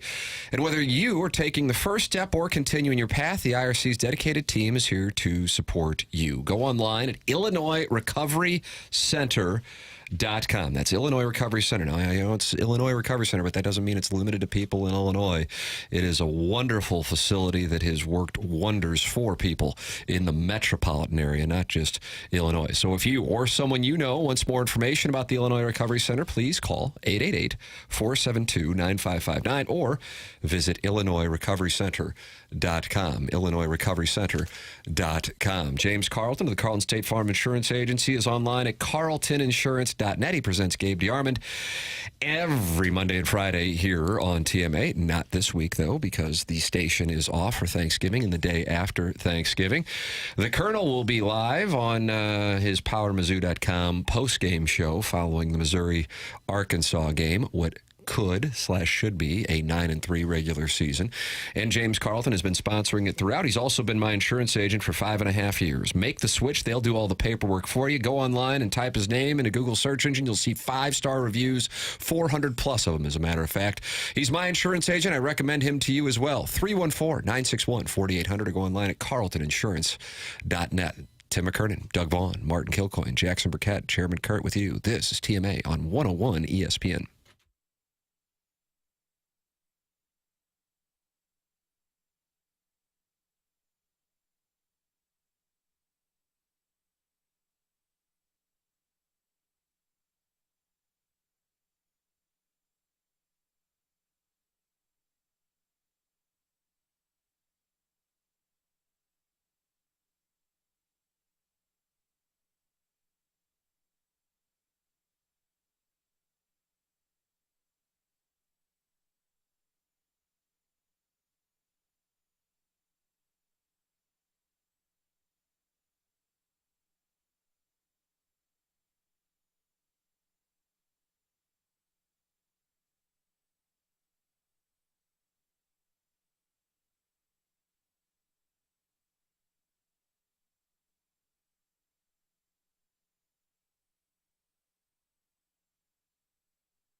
This is Action Jackson with a Sports Center update driven by Johnny Londoff Chevrolet and Johnny Londoff Autoplex. The Suns defeat the Lakers last night in an NBA Cup group stage game, 127-100. Wet like on Book. Devin Booker, 26 points, 10 assists. That was another Sports Center update driven by Johnny Londoff Chevrolet and Johnny Londoff Autoplex. See them at londoff.com. Chevy, together we drive. You kidding me?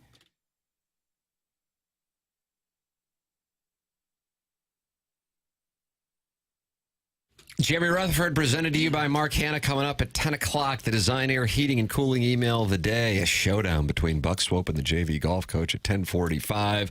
Star TMA emailers, longtime Star TMA emailers, Doug, they are tied for the lead heading into the final day of the month. And getting the college football playoff discussion going and some love picks. My love picks. Clemson -2.5, A&M +5.5, and Indiana -29. Doug, those are how you can just get paid this weekend if you want. I don't know on Missouri, Arkansas. I'm not sure, and a lot of that has to do with the forecast and potential for snow. But it will be Brady Cook's last game. Luther Burden is going to go out there for senior day, even though theoretically he could come back. He hadn't come back. But Brady Cook was asked about his legacy, as Saturday will be his final home game for Missouri, and here is what he had to say. When you think about what you might want your legacy to be at Mizzou, what do you think you would want that to be? I don't know. I think the main thing is that, ending a winner. When I committed here, came here, enrolled here, it was there was a lot of uncertainty around the program. New coaching staff, just a lot of uncertainty. And I had a vision that I believed in. I could see it. I knew it was there. And it took a lot of different lows and in different times of adversity to get there. And I feel like, we go win this one, win a bowl game. I feel like I can confidently say, I left my legacy as a winner.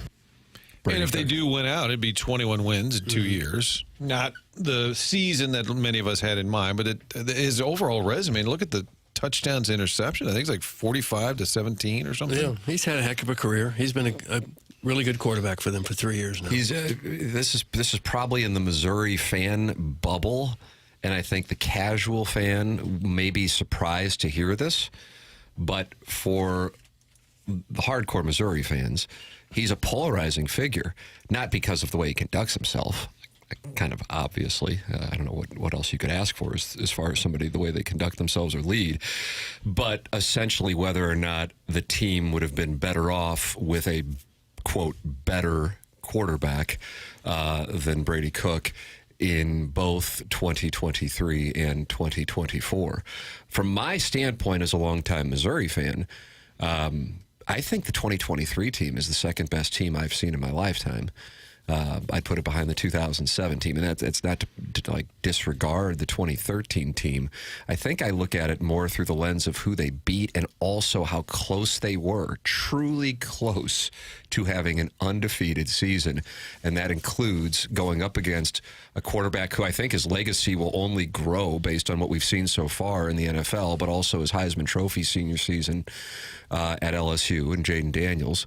And then also what I think was probably the best team in the country, or at worst, second best team in the country last year, even though they didn't get in the college football playoff, and how closely they played Georgia. In particular, how they hung with them on both the offensive and defensive line. But Brady Cook was the quarterback for those teams. And I think this year, yeah, the record is good, but it's the same reason why Missouri, even if they would have beaten South Carolina, would not be in the mix for going into college football playoff. And I know I'm in the minority in the Missouri fan bubble on that. I think Missouri fans think that they would have been. There's no way that Missouri would have been one of the top 11 teams, not 12 because of the additional at-large picks. And they're going, my God, when they had to play the two good teams they had to play, they got blown off the field 75-10. It's just not going to happen. And part of that is the quarterback play. And I realize he was out for the majority of that Alabama game, but you also would take into account how close they were with some average or bad teams, depending on what your perspective is on Vanderbilt, Auburn, and Oklahoma. And it just, and even Boston College. So As far as the manner with which he conducts himself, I don't think you could have a better face of the program at quarterback. As far as if they would have had a different quarterback, maybe they could have done more, and so I understand that. But as far as legacy goes, that Auburn game, coming out of the hospital and leading them back, they don't win that game without him. And the manner with which he carried himself, and once he fired, he led that team. So I'd look at it as both leader and winner, and he will have a hell of a legacy going forward the rest of his life with Missouri fans. Yeah, he did a great job. He did everything. He gave Mizzou everything he had. I think the critique is on Drinkwitz, the program. Could you have found a more elite quarterback that had put you at a higher level as a program? And that's unfair to him because he's the guy going out and doing the best job he can and put up some great numbers. But if you're a diehard fan that says, man, are we ever going to contend for a national championship? You're looking for a quarterback who is even more elite, who's an NFL caliber quarterback under center. That's on Drinkwitz. I mean, even in Brady's quote there, he's talking about he came in, there's a coaching change going on. I think for Coach Drinkwitz, how have you done finding quarterbacks? Cook was already sort of in the pipeline when Drinkwitz came here. And he was aggressively looking in the transfer portal, so much so. I don't know how many people casually know this because he wasn't a big name when it was going on. Again, I keep going back to casual fans because I recognize, it's like when I talk golf, I'm really in the weeds on it, so that's why I barely ever talk about it on 101. But I know I'm in the weeds on Missouri football as well, and most people are not. Did you know that Missouri, it was actually rumored that he had signed with Missouri? Do you know what I'm talking about? I'm talking to Martin and Doug here. This is post Kelly Bryant, of That's course. Correct. Then they got the Garcia kid. So you're saying somebody who almost came here. 2022. Was it Daniels? Jaden Daniels. Yeah. Yeah, and Jaden Daniels actually had to tweet that he had not signed with anybody because it was starting to get reported that he had signed with Missouri, not from LSU, but after leaving Arizona State. Imagine, if you would, the 2023 Missouri Tigers with Jaden Daniels. Yeah, I had a feeling Jackson might have a little. You need another hug? Like Martin going over there. That would have been the glory. That would have been Look at him. He's not. He's not been it. Because also you have to think, not only would you have Jaden Daniels as your quarterback, you're not playing Jaden Daniels against LSU. Who knows? Maybe Nussmeier. I don't know who they would have under center there, but it's certainly not the Heisman Trophy winner and looking like the rookie of the year in the NFL right now. He'd be a Missouri Tiger. Think about it. But Cook had a darn good year. Not Jaden Daniels. He threw for over 3,000 yards. Tiger nationalizing me? He ran for 8 touchdowns. I love Brady too, but my Lord, imagine if Jaden Daniels was quarterback in the team. Well, then maybe you win the Georgia game, and great point, you wouldn't have to play him on LSU. Yeah, there was like a third and something where they were deep in their own territory, and I saw that, and I go, I don't know how many people around the country know about this guy, but if there's a better quarterback right now, I can't imagine it. I mean, imagine that LSU team last year with the defense. He looked like Trey Mason on Auburn against Missouri in 2013. He could have just run up the gut every time and probably got 25 yards. And he also had a hell of a receiving core, too. Malik Neighbors, friend of the show. Friend of the program, the Giants, the New York Giants, the official program of TMA. Martin, why don't you tell me about mentality? I would say the best gift you can give your family, your spouse, your loved ones is the gift of getting yourself back in the game. And you can do that with Mentality Health. It's not just about the bedroom or the weight room. We're talking about your day-to-day activity. If you lost the focus, if you lost some of that drive, you just don't have energy to do what you were able to do. You got a long list of things to do. We all do, especially this time of year. It could be Low T. Go to lowtusa.com. What a great name for the website, lowtusa.com. It's Mentality Health, Chesterfield Valley, as well as South County. They'll sit with you in person. This is not something you're going to do online. You need a little consultation. I met with Kevin and Dave talking about those goals. What do you want to get back in that weight room? Get a little more strength going, lose some weight, gain some energy, tired of having that fatigue all the time. First step, they'll do a blood panel just to check your overall health. When's the last time you had any blood work done? And then they sit down with those results as they get you back in the game. Low testosterone's happening to men younger and younger, seeing it now in their 30s. So if you've lost your edge, you're tired of being tired, go to lowtusa.com, sign up with the folks at Mentality Health, and get yourself back in the game. There it is, lowtusa.com. Tim McKernan, Doug Vaughn, Martin Kilcoyne with you on the program. Jeremy Rutherford joining us at the top of the hour. This is TMA. It's presented to you by Brown & Crouppen on 101 ESPN.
It's TMA 101 ESPN. Show is presented to you by Brown and Crouppen. My name is Tim McKernan.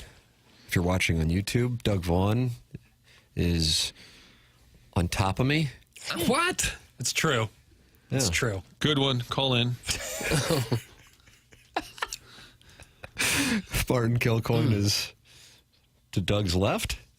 Yes. That's right. So I guess if Yeah, you're but on looking over, Stage right. I'm confused. Stage right. Stage Going right. Oh, left. stage right. You like that? Left to right on your crazy YouTube about dial. And we'll have Jeremy Rutherford joining us, but he is not in studio. No. I think He's on the road. I think, yeah. Did he stay on the road? He went out on the road because of the move. But he was at the Musial Awards. You were asking about that. So he went to New York, came back, and then went back to New York. So he was in New York, I think, for athletic business. Yes. Comes into town, going to sit out the road trip, I believe, goes to the Musial Awards, and then on Sunday had to hightail it back to New York because of the coaching move. That's what's going on. Did he stick around? Is he in Jersey? We'll get to the bottom of that. All right. Well, he's going to join us here coming up. Your two-part questions for JR are welcome via the Air Comfort Service text line 314-399-9646. We have the Design Air Heating and Cooling email today, also coming up in this Munganess St. Louis Acura, Munganess Burkhardt Alton Toyota 10 o'clock hour. Martin, do you know anything about Seth Goldcamp and Design Air? I think he's got a great family. They've got a great business. Fourth generation St. Louis business. Talking about Design Air, we talk snow, we talk colder temps, and if that furnace is on the fritz, there's a very dated reference. Jackson, have you ever heard on the fritz before? I have. Oh, thank you. Okay. Yeah. That means it's not working properly. You need to have an HVAC company in your back pocket, and that is Design Air, because when they come out to repair your furnace, they're not there to sell you on something you don't need. That's how a lot of folks are trained. More sales than technician. These folks are technicians going to get things up and running again. The longest running TMA supporter, that is Design Air. Support them in spite of that. DesignAir.com. Real simple. Get online, schedule that appointment, or if you're just concerned the furnace may need a tune-up, get it done in advance so you don't have any panic situation. It's Design Air Heating and Cooling since 1904.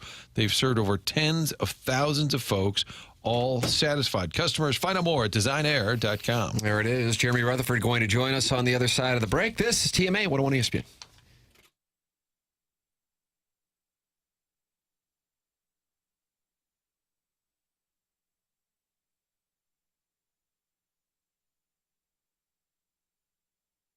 Hey, St. Louis, Tim McKernan here with you to talk a little bit about aesthetic design and build. They've been building high-quality custom decks and outdoor living spaces now for over 30 years. Dan and his team have a showroom in Chesterfield Valley, which I have visited and got a chance to get to know them. So much so that they also came by the house to take a look at what they could do for our home as well. Really like what they do and really impressed by the custom work they do, in particular custom deck work. You can check it out for yourself at aestheticdesignandbuild.com and let them know I sent you, or give them a call. It's 636-532-5008. That's 636-532-5008. They truly are a design company that can think outside the box and offer unique solutions and designs for your outdoor living projects, and they do incredible custom work. See it for yourself in that showroom in Chesterfield Valley or by going online at aestheticdesignandbuild.com or call 636-532-5008.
Welcome back. This is the Morning After, 101 ESPN. Tim McKernan, Doug Vaughn. I guess Martin bolted for his thing. Yeah, appears he's gone now. 10 o'clock. Yeah. I want to wish him a happy Thanksgiving.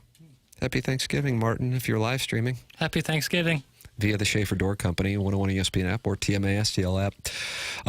And Jackson Burkett, Chairman Kurt, is over there with Martin Kilcoyne. That's what he's doing. They're hanging out, forming a new alliance. So they're breaking off like the New World Order. Doug, watch this.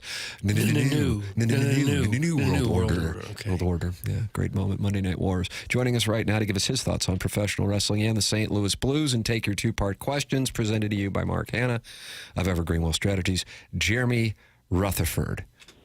Morning, JR. I am used to people leaving the studio whenever I come on your show. It does seem to be kind of a theme. It does seem to be there is some historical data that backs that up. So you are in Jersey right now. Right, yep. That was not the plan when you were at the Musial Awards on Saturday night in St. Louis after you had just returned from New York. Am I correct? That is correct. As I was... I guess getting up on Sunday and getting those church clothes on and the news dropped with Jim Montgomery being hired by the Blues, I was simultaneously writing the story about the coaching change and booking a trip to New York to be here with the team. So that was not in the plans, but I'm glad it is. I want to get your perspective. We had Jamie Rivers on. We had Robert Thomas on, getting their perspective behind the scenes of everything that led to it, what they've seen over the last 48, 72 hours. You wrote a number of great pieces on The Athletic. The coverage has been outstanding.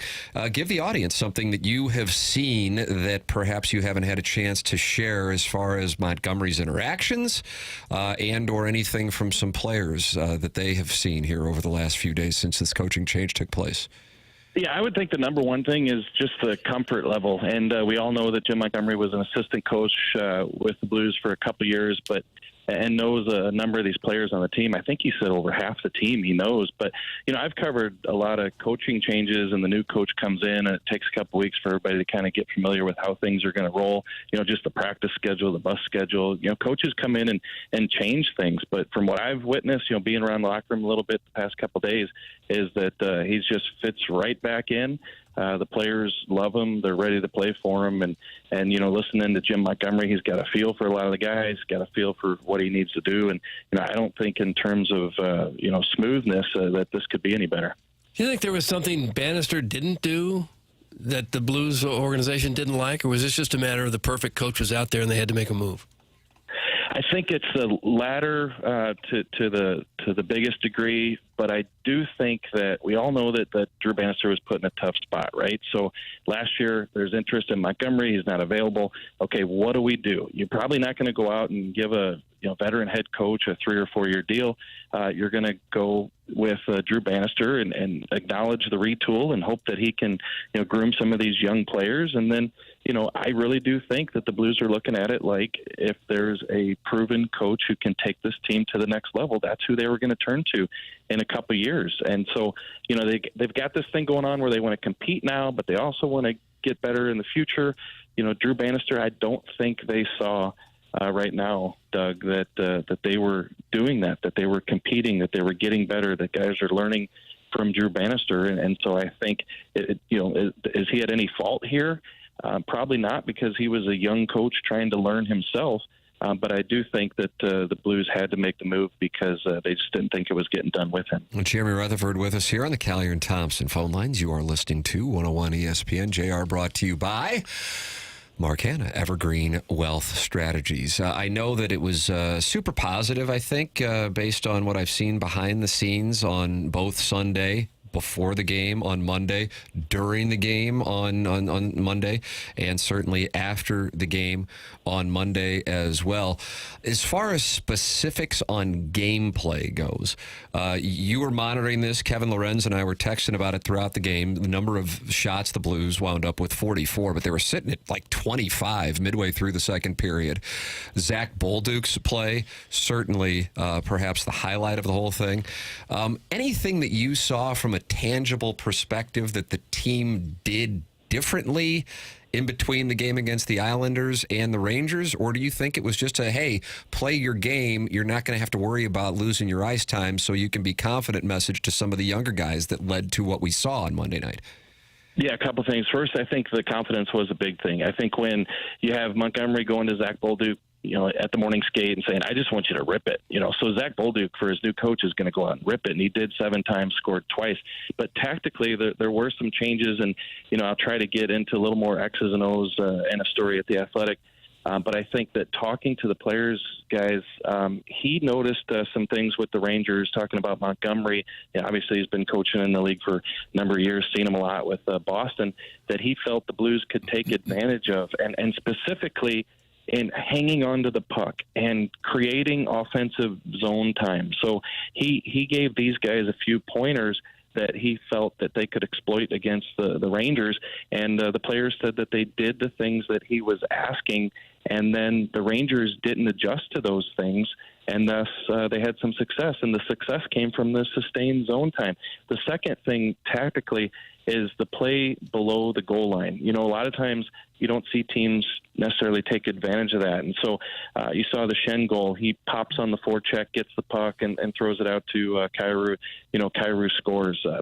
I asked Jim Montgomery yesterday about that. Like, do you want the players playing more below the goal line? He said, yeah, but also both ends, not just offensively, but defensively too. So, I think that's an area that we didn't necessarily see the Blues exploit or use under Drew Bannister that they're going to use under Jim Montgomery.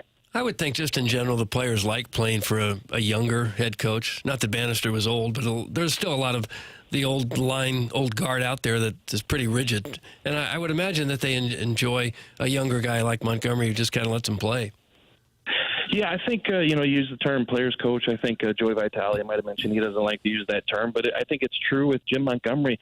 Look, after Jim Montgomery left and he went to be Boston's coach, I was talking to players who said they still were texting Jim Montgomery. And he's got multiple threads going on. He's got threads with the Russian players back when Tarasenko, Buchnevich, Barbashev were here. He had another thread with this group. He's got a team thread.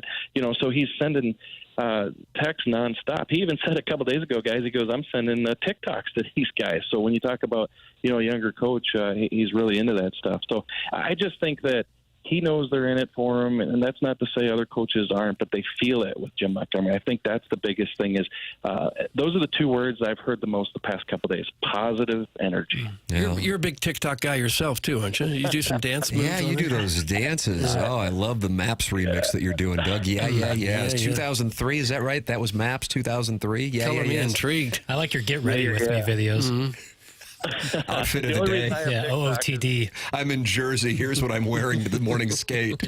Bad boy. Blues team issued quarter zip slacks. The only reason I have the TikTok is to keep an eye on my daughter. That's the only reason. It's dark season. All right, 2-part questions coming in fast and furious. You can send yours in. Air Comfort Service text line 314-399-9646. 2-parter is Broberg close, and second part, does Holloway have the voice of an angel? Jackson, I don't know if JR has heard this yet, but right after Braden Shen gave Zach Bolduc Kelly Chase his shouldies, as it was called. Doug doesn't like that term. No, I don't. We heard this. Listen closely, if you would. Take your shirt off. Oh, gosh, it's just a brief little clip there.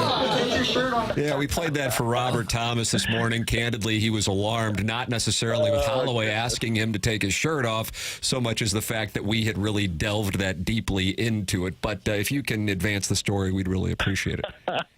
Well, first of all, Broberg, he did skate yesterday, first time contact with the team in terms of, you got to go through contact before you can get cleared. And I think he's going to be on the ice today for the morning skate, but it's an optional. I'm going to try to talk to him afterwards. Guys, I think he could be back soon. Jim Montgomery said he wasn't ready yet, but is Saturday a possibility against the Flyers? If not Saturday, then I think next week could be a real big possibility. And I guess I need to get over and talk to Holloway about this and see what he says here. He's a good guy. If I heard the clip right there, he's asking him to take his shirt off. That's right.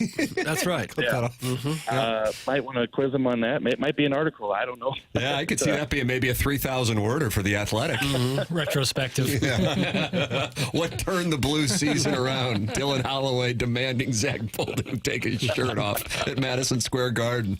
Yep. Hey, JR, first question is, how long can a dead cat bounce? And second question is, how do you feel about taking your shirt off for us? That's from Flip Wilson. Well, a dead cat cannot bounce very long because I was about a 10-year-old boy. I went downstairs into my basement and found our cat dead. And though I didn't try to bounce it, it did not look bounceable. It was a tough situation there. So all the cat lovers probably happy with that response. And as far as me taking my shirt off, there are a few pictures on my phone of that. And if anybody wants me to send them one, just send in your number to the station. And why don't you give out your number? You'll go private with the listeners? Appreciate Lenny tossing me some money. I'm going to keep the shirt on, but appreciate that. This is an epidemic with this audience. Just wonder why Claude Julien or Steve Ott were not given the chance to coach. That's from the 314. I think because the Blues got their guy, and everybody knows that. That's who Doug Armstrong wanted, and that's who they got. In terms of Ott, I think he'll be a head coach. I think he's fine with his role right now. And when I talked to Claude Julien when he took the job, he said, "Look, I'm not coming here to, be Drew Bannister's, takeover guy. For if that doesn't work out, I'm at a point in my career where I just want to be in the league and want to help out." Mark Hanna sponsors this segment. He's with Evergreen Wealth Strategies, and he also just texted in, "Send me the pics." So, God, Doug, now the sponsors are in. Special relationships with our sponsors here. Dude, so send those on over. I got a question for JR. Where are you? There's been some discrepancies about your whereabouts, so I want to get this nailed down. That's from Marsh's Burner. I am in the hotel in Newark, New Jersey, getting ready for this morning skate. Beautiful city. Absolutely gorgeous city.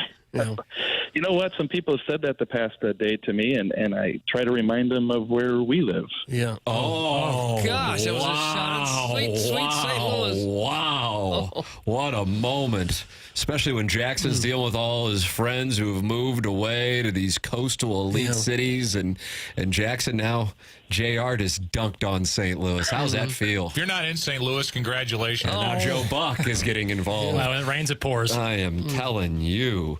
Tim, please give JR my phone number. That's from former TMA fan page moderator Neil Allen Craig Parkett. Marcia's Burner wants to know if JR currently has a shirt on. And now you've opened up Pandora's box. Congratulations. And this show has just gotten awfully hot on Thanksgiving. Were you in Manhattan and then you picked up and moved over to Newark for the Jersey thing? Yeah, just a little train ride, half-hour train ride. Yep, came over yesterday. They had a practice and could have gone back to the city, but me getting old, so just did some work here in the hotel and did the little Uber Eats, and here I am. Switching hotels mid-trip. I'll be darned. Yeah, kind of surprised. The Blues stay in one hotel the whole time they play, right? They do for this trip, you're right. They stay in New York and have been there for a couple days. That's not good enough for you. That's interesting. Well, I don't think they want me around, so that's where it comes down to. Staying at different locations, if I had to guess. Do the Blues have the best bench staff in the league now? And how hot is Heine Miney going to be tonight?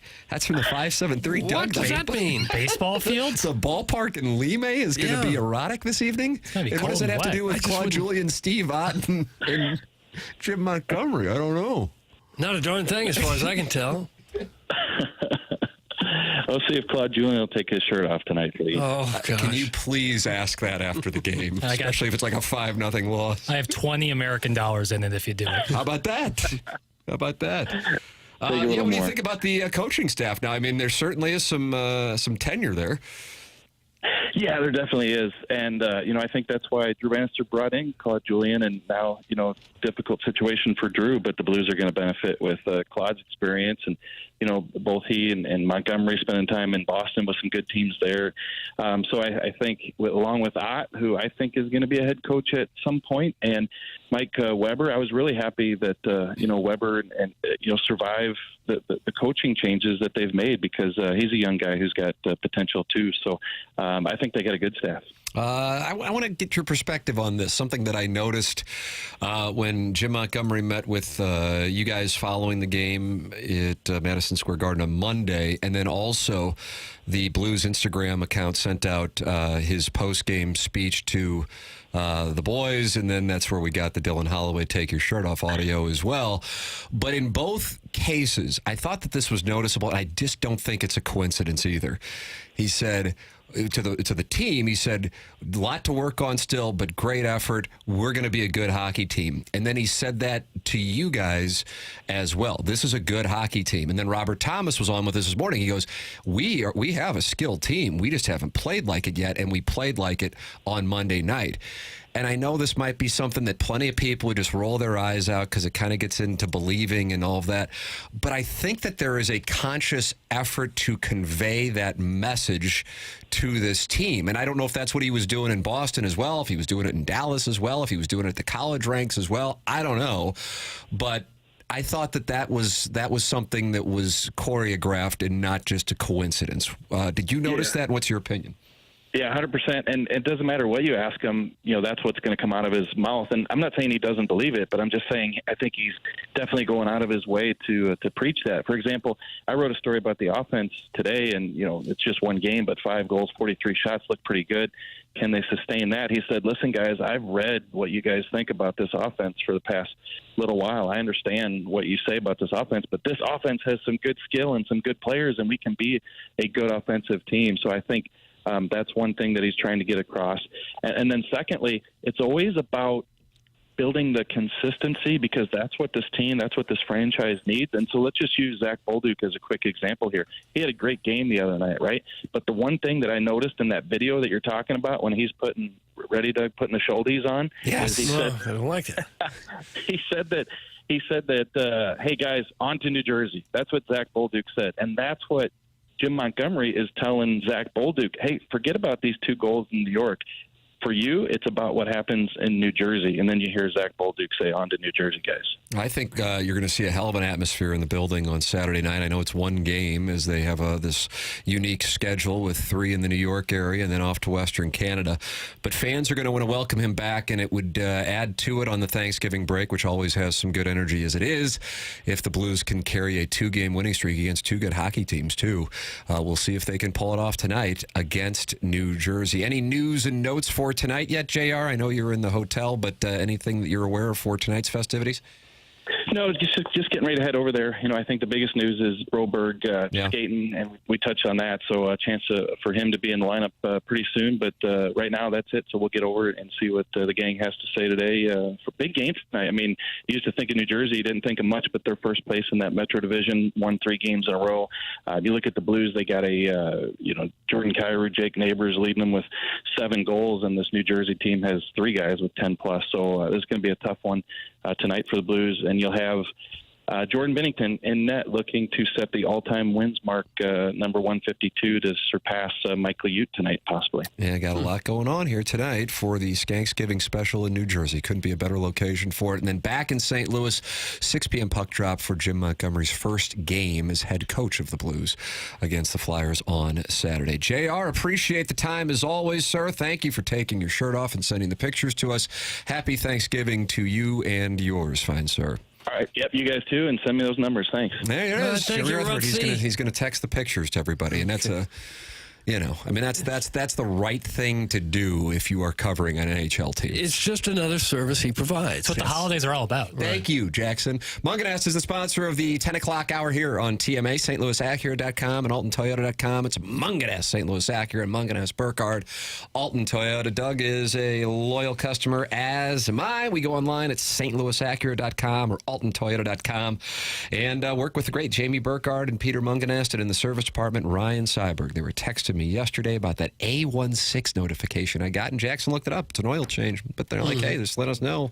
We'll take care of it. That's the way they work. They put out a number for our audience to access them as easy as can be. Whether you're calling or texting this number, it goes as follows: 314-252-0029. 314-252-0029. It's Munganast, St. Louis Acura, Munganast Burkhardt, Alton Toyota. We have Jackson's Wide Berth Wednesday, Skanksgiving questions.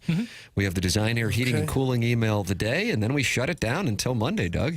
Unless you want to come in and get some reps on Friday. I'd like you guys to do that. Just get some reps. I'll go ahead and stay home, but I would like you guys to come in so you can keep up with me. Well, Jackson, let's look ahead at Arkansas's defense. Well, if they told me, like the bosses here, like, you can finally do your NBA show, but it's on Black Friday and it's from 4 a.m. to 6 a.m. That might still be a little too much, maybe 4 to 5. We'll take a commercial break, come back with more TMA here on 101 ESPN.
It's the Morning After, 101 ESPN. Show's presented to you by Brown and Crouppen. Brown and Crouppen. Doug, you think you can give the number for Brown and Crouppen from memory? I think you can. BR 549. That's correct. And they've also set up a new number. Nice. Oh, they got another one? 314 222 2222. Yes, I remember it now. There it is. That's how you can call Terry Crouppen, Andy Crouppen, who was in studio yesterday, and Ed Herman, who is a regular on the program as well. Friendly as the day is long is what they are, and they are local online at brownandcrouppen.com. Don't you want a local law firm, especially if you're in a spot where you need their services? You want people who are in the area, who know the area, and they've been doing it in the St. Louis area since 1979. You hear them on TMA. You hear how they conduct themselves. They treat their clients like gold as well. It's Brown and Crouppen, where you get great service and great results. The winningest and kindest at 314-222-2222, or go to brownandcrouppen.com and make sure you let them know you heard about it on TMA. Remember, the choice of lawyers, an important decision. It should not be based solely on advertising. Past results are no guarantee of future results, and every case is different and must be judged on its own accord. We have the Design, Air, Heating, and Cooling email of the day coming up in a matter of about 15-20 minutes. Buck Swope, legendary TMA listener and emailer, for my money, the Milagro Tequila listener of the year this year. But I only have one vote. You know, I only have one vote, but you can be the Milagro Tequila listener of the month for November by going to tmastl.com and signing up. And then Jackson gets all the names, and then we are sent those names, and it's a papal conclave. It is. In which Doug, Jackson, Martin, Chairman Kurt, and myself vote. And then you are entered into the names for the 12 potential listener of the month. And then you can become the listener of the year. Milagro Tequila sponsors it. Think about that. Nice little thing to have on your resume. I'll tell you that much. Chairman Kurt had it in 2022. Chairman Stephen Wildwood had it in 2023. I think it's Buck Swope's time. Did you put that on your LinkedIn page, Chairman? I don't have a LinkedIn page. Oh, you don't? No. Okay. He's a chairman. He doesn't need a LinkedIn page. I guess that's probably right. Jackson, do we have phone lines active? Callier and Thompson phone lines? Yeah. Ladies and gentlemen, Chris is on the Callier and Thompson phone lines. Chris, good morning. Recovering alcoholic fellow Webster Grove. Oh, my God, it's the recovery. gosh. Yes, dog. Let me get out the I mean, this is suspension a log. Milagro Tequila listener of the year candidate for my money. I mean, this guy's a sponsor. So his call has to come through. It doesn't matter what he says either. He can't be suspended. It does matter, and he can be suspended into the Illinois Recovery Center.com suspension log. I mean, I guess you own that log. Are you in Jersey right now? I'm on the turnpike headed to Staten Island real quick to see Aunt Susan. Is that a code? And I'm here for the milking. Yeah. The milking? Yeah, he's there for the milking. They do an annual Thanksgiving milking in Jersey and Staten Island. Dairy cows and such. Right. Dairy cows and such. It's at the house that Cam Jansen built. Amen. The house that Cam Jansen built. This guy, Lou I'd like to... We'll tear down that Martin Brodeur statue and put up a Cam Jansen statue and make sure there's a reflective, huge bulge on that thing. No, what are you talking about now? Cam's bulge was pretty straightforward. Biceps. Tim, speaking of Cam and a little butt plug to IRC here, Cam's out at IRC visiting with our clients today. He does that from time to time. He's kind of adjacent and knows the illness. So he's out there chumming it. And, you know, tonight's a big night, so when you wake up next to an ice head from Dupo tomorrow morning and need to turn your light An down. ice head from Dupo. Are you not listening to the show? An ice head? What's that? You know, it's weaker. When you wake up next to that ice head and you want to turn your life around, or if you're at Thanksgiving dinner tomorrow night and Uncle Johnny or our cousin Ben is falling out in their mashed potatoes, call Illinois Recovery Center. We got some hot guys there that'll take care of you, get you on your track, get your life in order.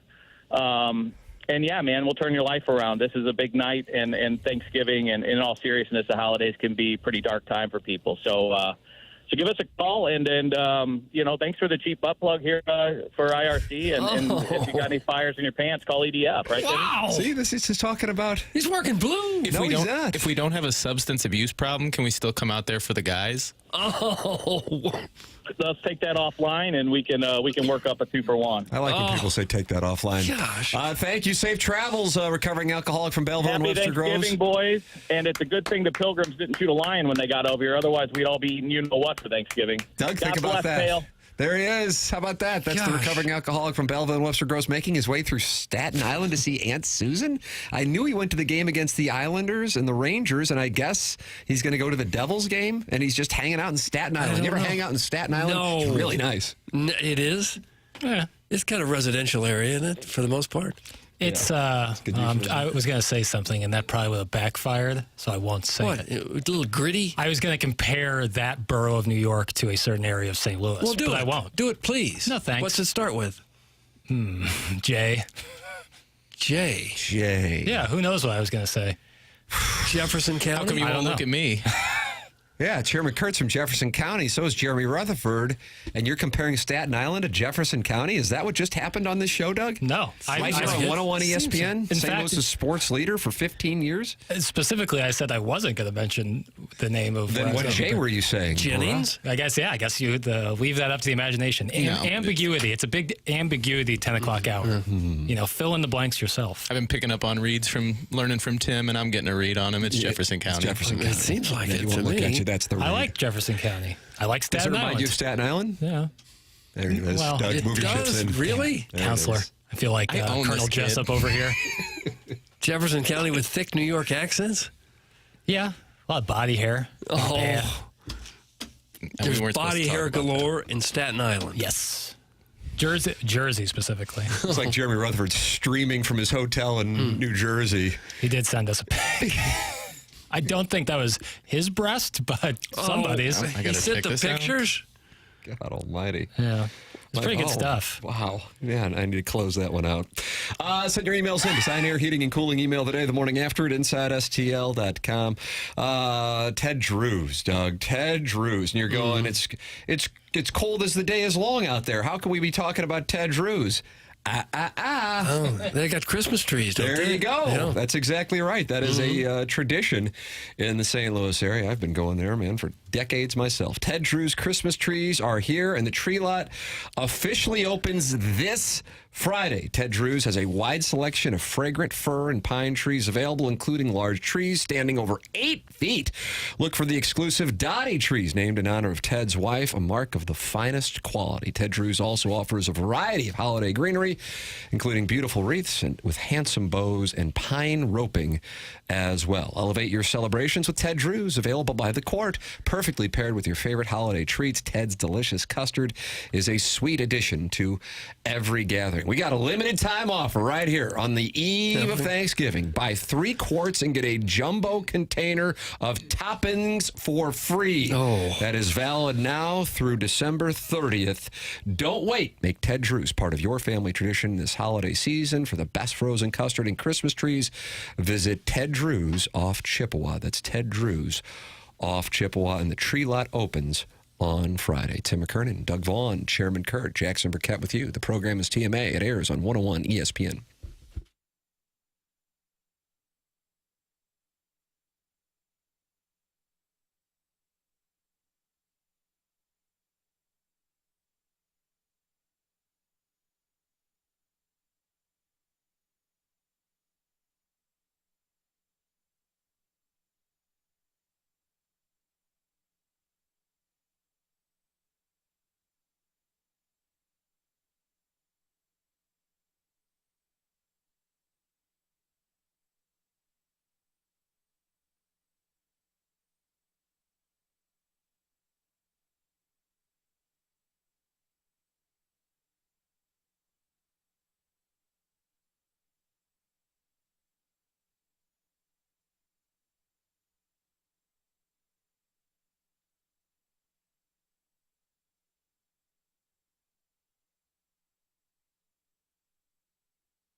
This is Action Jackson with a SportsCenter update brought to you by Saliga Heating and Cooling. Blues back in action tonight, taking on the Devils in New Jersey. You can catch that game right here on the home of the Blues, 101 ESPN. Pregame at 5 p.m., puck drop at 6 p.m. That was another SportsCenter update brought to you by Saliga Heating and Cooling, an independent American Standard heating and air conditioning dealer.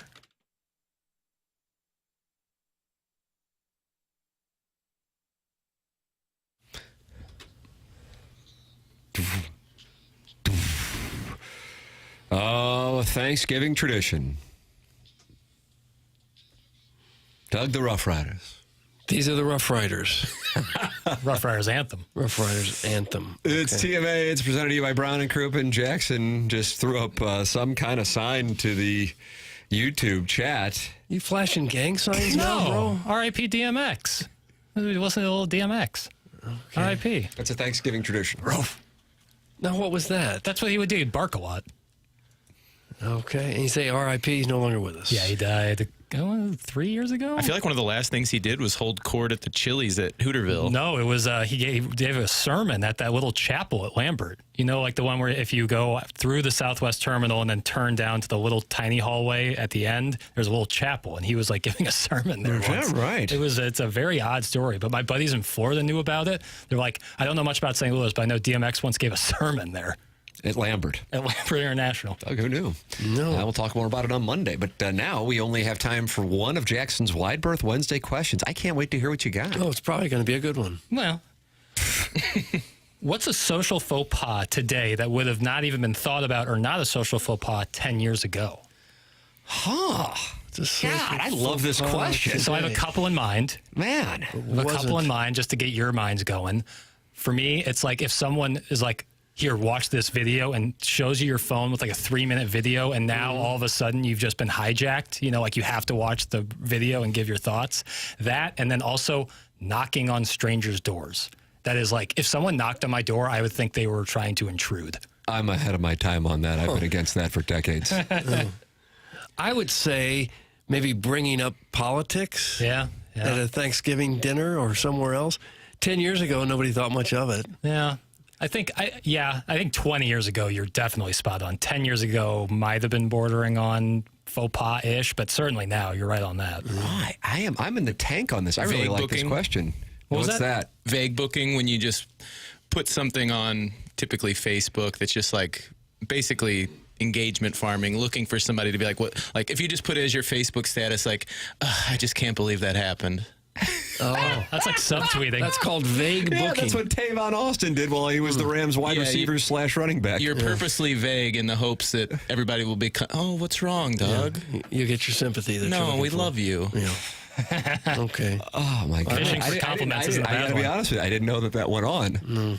No. So that's a thing. I see that from time to time. Boy. Read, don't respond. The mute button's a good friend of mine. Yeah. What's read, don't respond? So, you know, on iMessage. Yes, so you can get it. You send a text, someone reads it and then doesn't respond. Ghosting is what really that is. Ghosting somebody. Or this was a good one. Well, you could do that 10 years ago, though. Sure. Yeah. 10 to 15 is probably a better time parameter. But someone texts you or you text somebody and then they immediately call you instead of returning the text. It's like, if I wanted to call you, I would have called you. Or I would have said, hey, can I call you? Not, I texted you about, what do you like in this Buffalo game? And then you call me. You don't want to call. Well, not really. Being sick at work like it's some kind of an accomplishment. That's from Mr. Big Cream. Has that changed in the last 10 years? I would actually say since COVID that's probably gone a little more out of style. People just like, if you have kind of a cold and you don't have to be, like work from home has become more popular to the point where you can have the option if you are sick. So I don't know if that's as popular, but that's not a bad thought. Both Big Al and Warson Woods Wacko are yelling at you to answer the damn phone. Oh, well, sorry, we seem low on time. I don't know if we're going to be able to get to either of those gentlemen. Ordering online fast food delivery a decade That's a ago. social faux pas. It's just kind of sad. I don't know that you could even do it 10 years ago, could you? Yeah, that's like a thing. Yeah, that's just like a new. That's like I wasn't asking for inventions. Like I don't know if that's a faux pas. I don't know if it fits the 10-year thing, but taking a speakerphone call. Yes, in very public. good one. Yes. Taking a speakerphone. Yeah, if with the rise of wireless earbuds, doing anything that's like super loud with your phone in a public space, probably a faux pas. Playing video games on your phone on an international flight. That flight was from Charlotte, to be fair. Raw dogging is timeless and it's still acceptable. That's from Injun Joe's Cave Ride Magic Man. So, Doug, you said, but that was something that I never changed said- I over never- the last I never decade, addressed but that he issue. says it's timeless. No. Send your emails in. The Design Air Heating and Cooling email today is next. BK and Ferrari will come up at 11 o'clock. This is TMA, presented to you by Brown and Crouppen on 101 ESPN.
TMA, Design, Air, Heating, and Cooling email today coming your way here. Big program.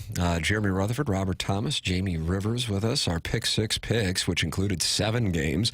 Ken Rosenthal and Nolan Arenado and the Cardinals. Doesn't sound like he thinks he's going to get traded. You miss anything, go back and podcast it. Schaefer Door Company, sponsor of the 101 ESPN app and the TMA STL app. You can podcast anytime you like. I'm a big podcaster.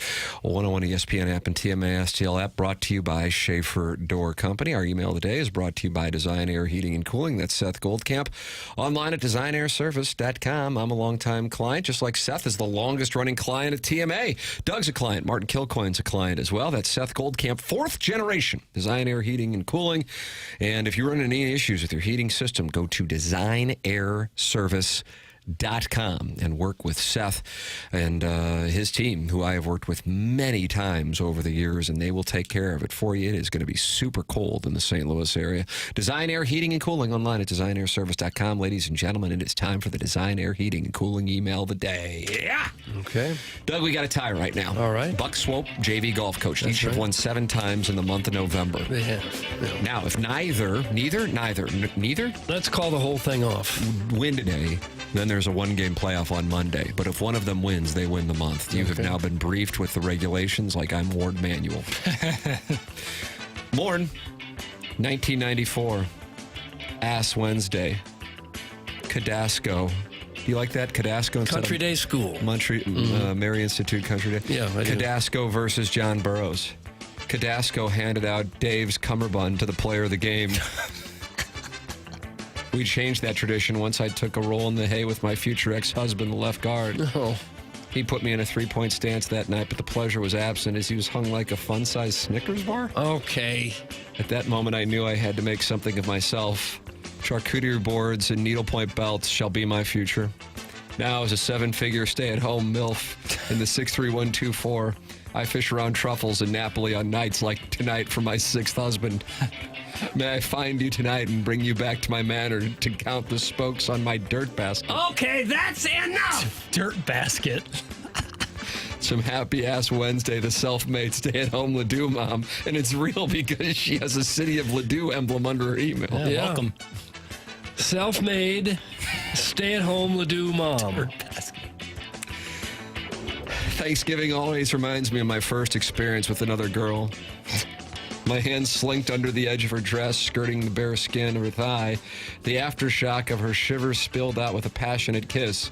I drank it in like nothing else could ever quench my thirst. But it whetted my appetite for more. Slowly, gently, she poured her gasp down my neck as I traced the line. None of that made sense. None of these emails make a lick of sense. We haven't talked about any of this stuff. Traced your gasp? Is that a phrase? I don't even know what that means. I don't Nouns know. where verbs should be and vice versa. Yeah, it doesn't make any sense to me at all. With torturous care? Does that make sense? An oxymoron, Torturous too. care. Isn't that a torture and care? Wouldn't that be? Am I right? Is that an oxymoron? I guess means Is that a paradox? Somebody will check with my nurse. I don't know. You could wad up the email and throw it away. Yeah, go to the next one. It says, gotta run, skeleton. That's from bikini model Brittany. So that was from a bikini model? Yeah, she. According to the picture, yeah. Model Brittany. Doug, these ladies are starting to email into the show. Right. They don't ever call in or anything, but they email almost every day. Just wanted to elaborate a little more on Jackson's fine work with St. Louis starter packs this morning in regards to Thanksgiving, especially since he may have missed a couple things, officially being a domesticated pail on Dan Hurley anger management watch. I've been out of the game for some time now, but for any of you venturing out this evening in declining TV market number 24, just a few thoughts and advice. Number 1, bottle service, unless you have the following, it ain't for you. A sport coat off the rack on clearance from Kohl's. Business cards you gladly took the payroll deduction on to obtain. Your parents' credit card. A client list consisting of your parents, your cousins, and a few unsuspecting college acquaintances. Number 2, be sure to allow 2 hours domestic, 3 international for any bar entry, even though they're the same places you frequent all the time, but will pay a cover just to enter and be smothered in the smell of Axe body spray, Fireball whiskey, and regret. Number 3, don't fret about any St. Louis expat peacocking around and making you feel small. They will be back here doing part 1 for bottle service as soon as the startup indentured servitude internship goes belly up. Damn. Number 4, if wanting to time travel back to high school with the one that got away but got divorced and wants to share her childhood bed with you, wear quiet shoes for sneaking out in the morning before hating yourself and hoping you wrapped it up while our parents lie to themselves while prepping side dishes. Happy Skanksgiving, Doug. That's from Los Wiener. Carlos Spicy Wiener. Oh, my goodness. Sadie Hawkins, Doug. Mizzou moved up 2 spots in the latest CFP rankings, and if they can somehow leapfrog the other 4 SEC teams with 3 losses, including 2 that stomped them by a combined score 75-10, they'll probably still be on the outside looking in on December 8th. The Cardinals are shifting into a retooling mode, and they're being very upfront about that, just as long as you don't use the word rebuild. Nolan Arenado has nothing to hold his head down about, except he didn't opt out following the 2022 season and now has to cross his fingers that our lame duck GM can unload him to a contender for pennies on the dollar. But I think the lead is that Libby Jack didn't sleep well because he was so worried about Robert Thomas might blow up his dossier by calling in right at 7 a.m. like that guy who wanted to talk about the Chiefs' left tackle sitch.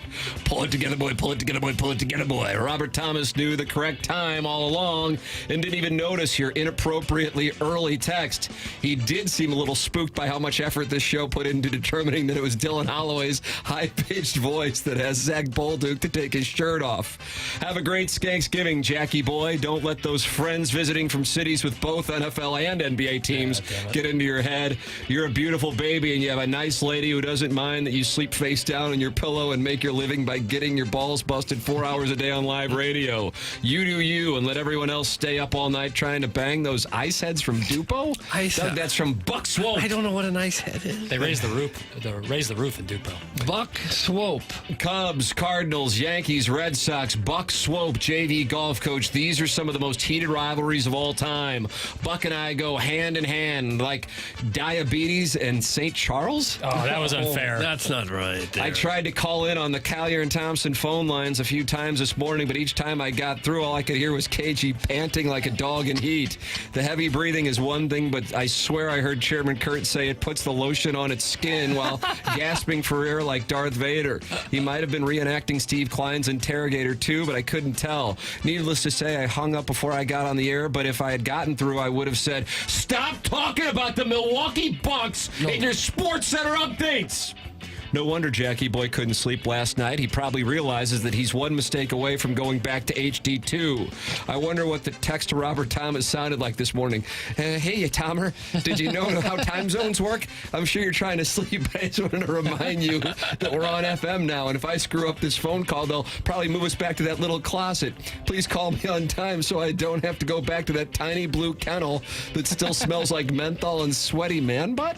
No. If Mozeliak gets wind of Martin hugging and kissing Jackson live on air like a dad comforting a toddler with a boo-boo, there is no chance the Cardinals are going to let this operation come back to spring training. TMA would fit in better at the Battlehawks OTAs or St. Louis Steamers winter warm-up anyway. That's from the JV golf coach, and that's what we have for the Design Air Heating and Cooling email today. Doug, what you got? Well, I know it's between Swope and JV golf coach for the month. Well, you vote for what the best one is. I thought the best one was Carlos Spicy Wiener. I love a good playoff. I want these guys sleeping on it over the weekend. Carlos Spicy Wiener. Yeah, close win. Carlos Spicy Wiener forced a one-game playoff with a great win. And Buck Swope and JV golf coach have a one-game playoff on Monday. Do you want to support the EDF sponsor? As a sponsor of TMA, it's real simple. Do you have a fire extinguisher work? The answer is yes, you certainly do. So please email the EDF Group at fire@theedfgroup.com so a technician can come out and explain to your team how the EDF Group can save your company money. Again, that email address is fire@theedfgroup.com. The EDF Group is hot and will prevent your facility from having hot fires. Experience the EDF Group difference. Learn more at theedfgroup.com. Time for us to shut it down. Happy Thanksgiving to all. For Jackson Burkett, Chairman Kurt, Martin Kilcoyne, my brother Kevin, Douglas Elvin Vaughn, I'm Tim McKernan. This has been TMA, presented to you by Brown and Crouppen on 101 ESPN.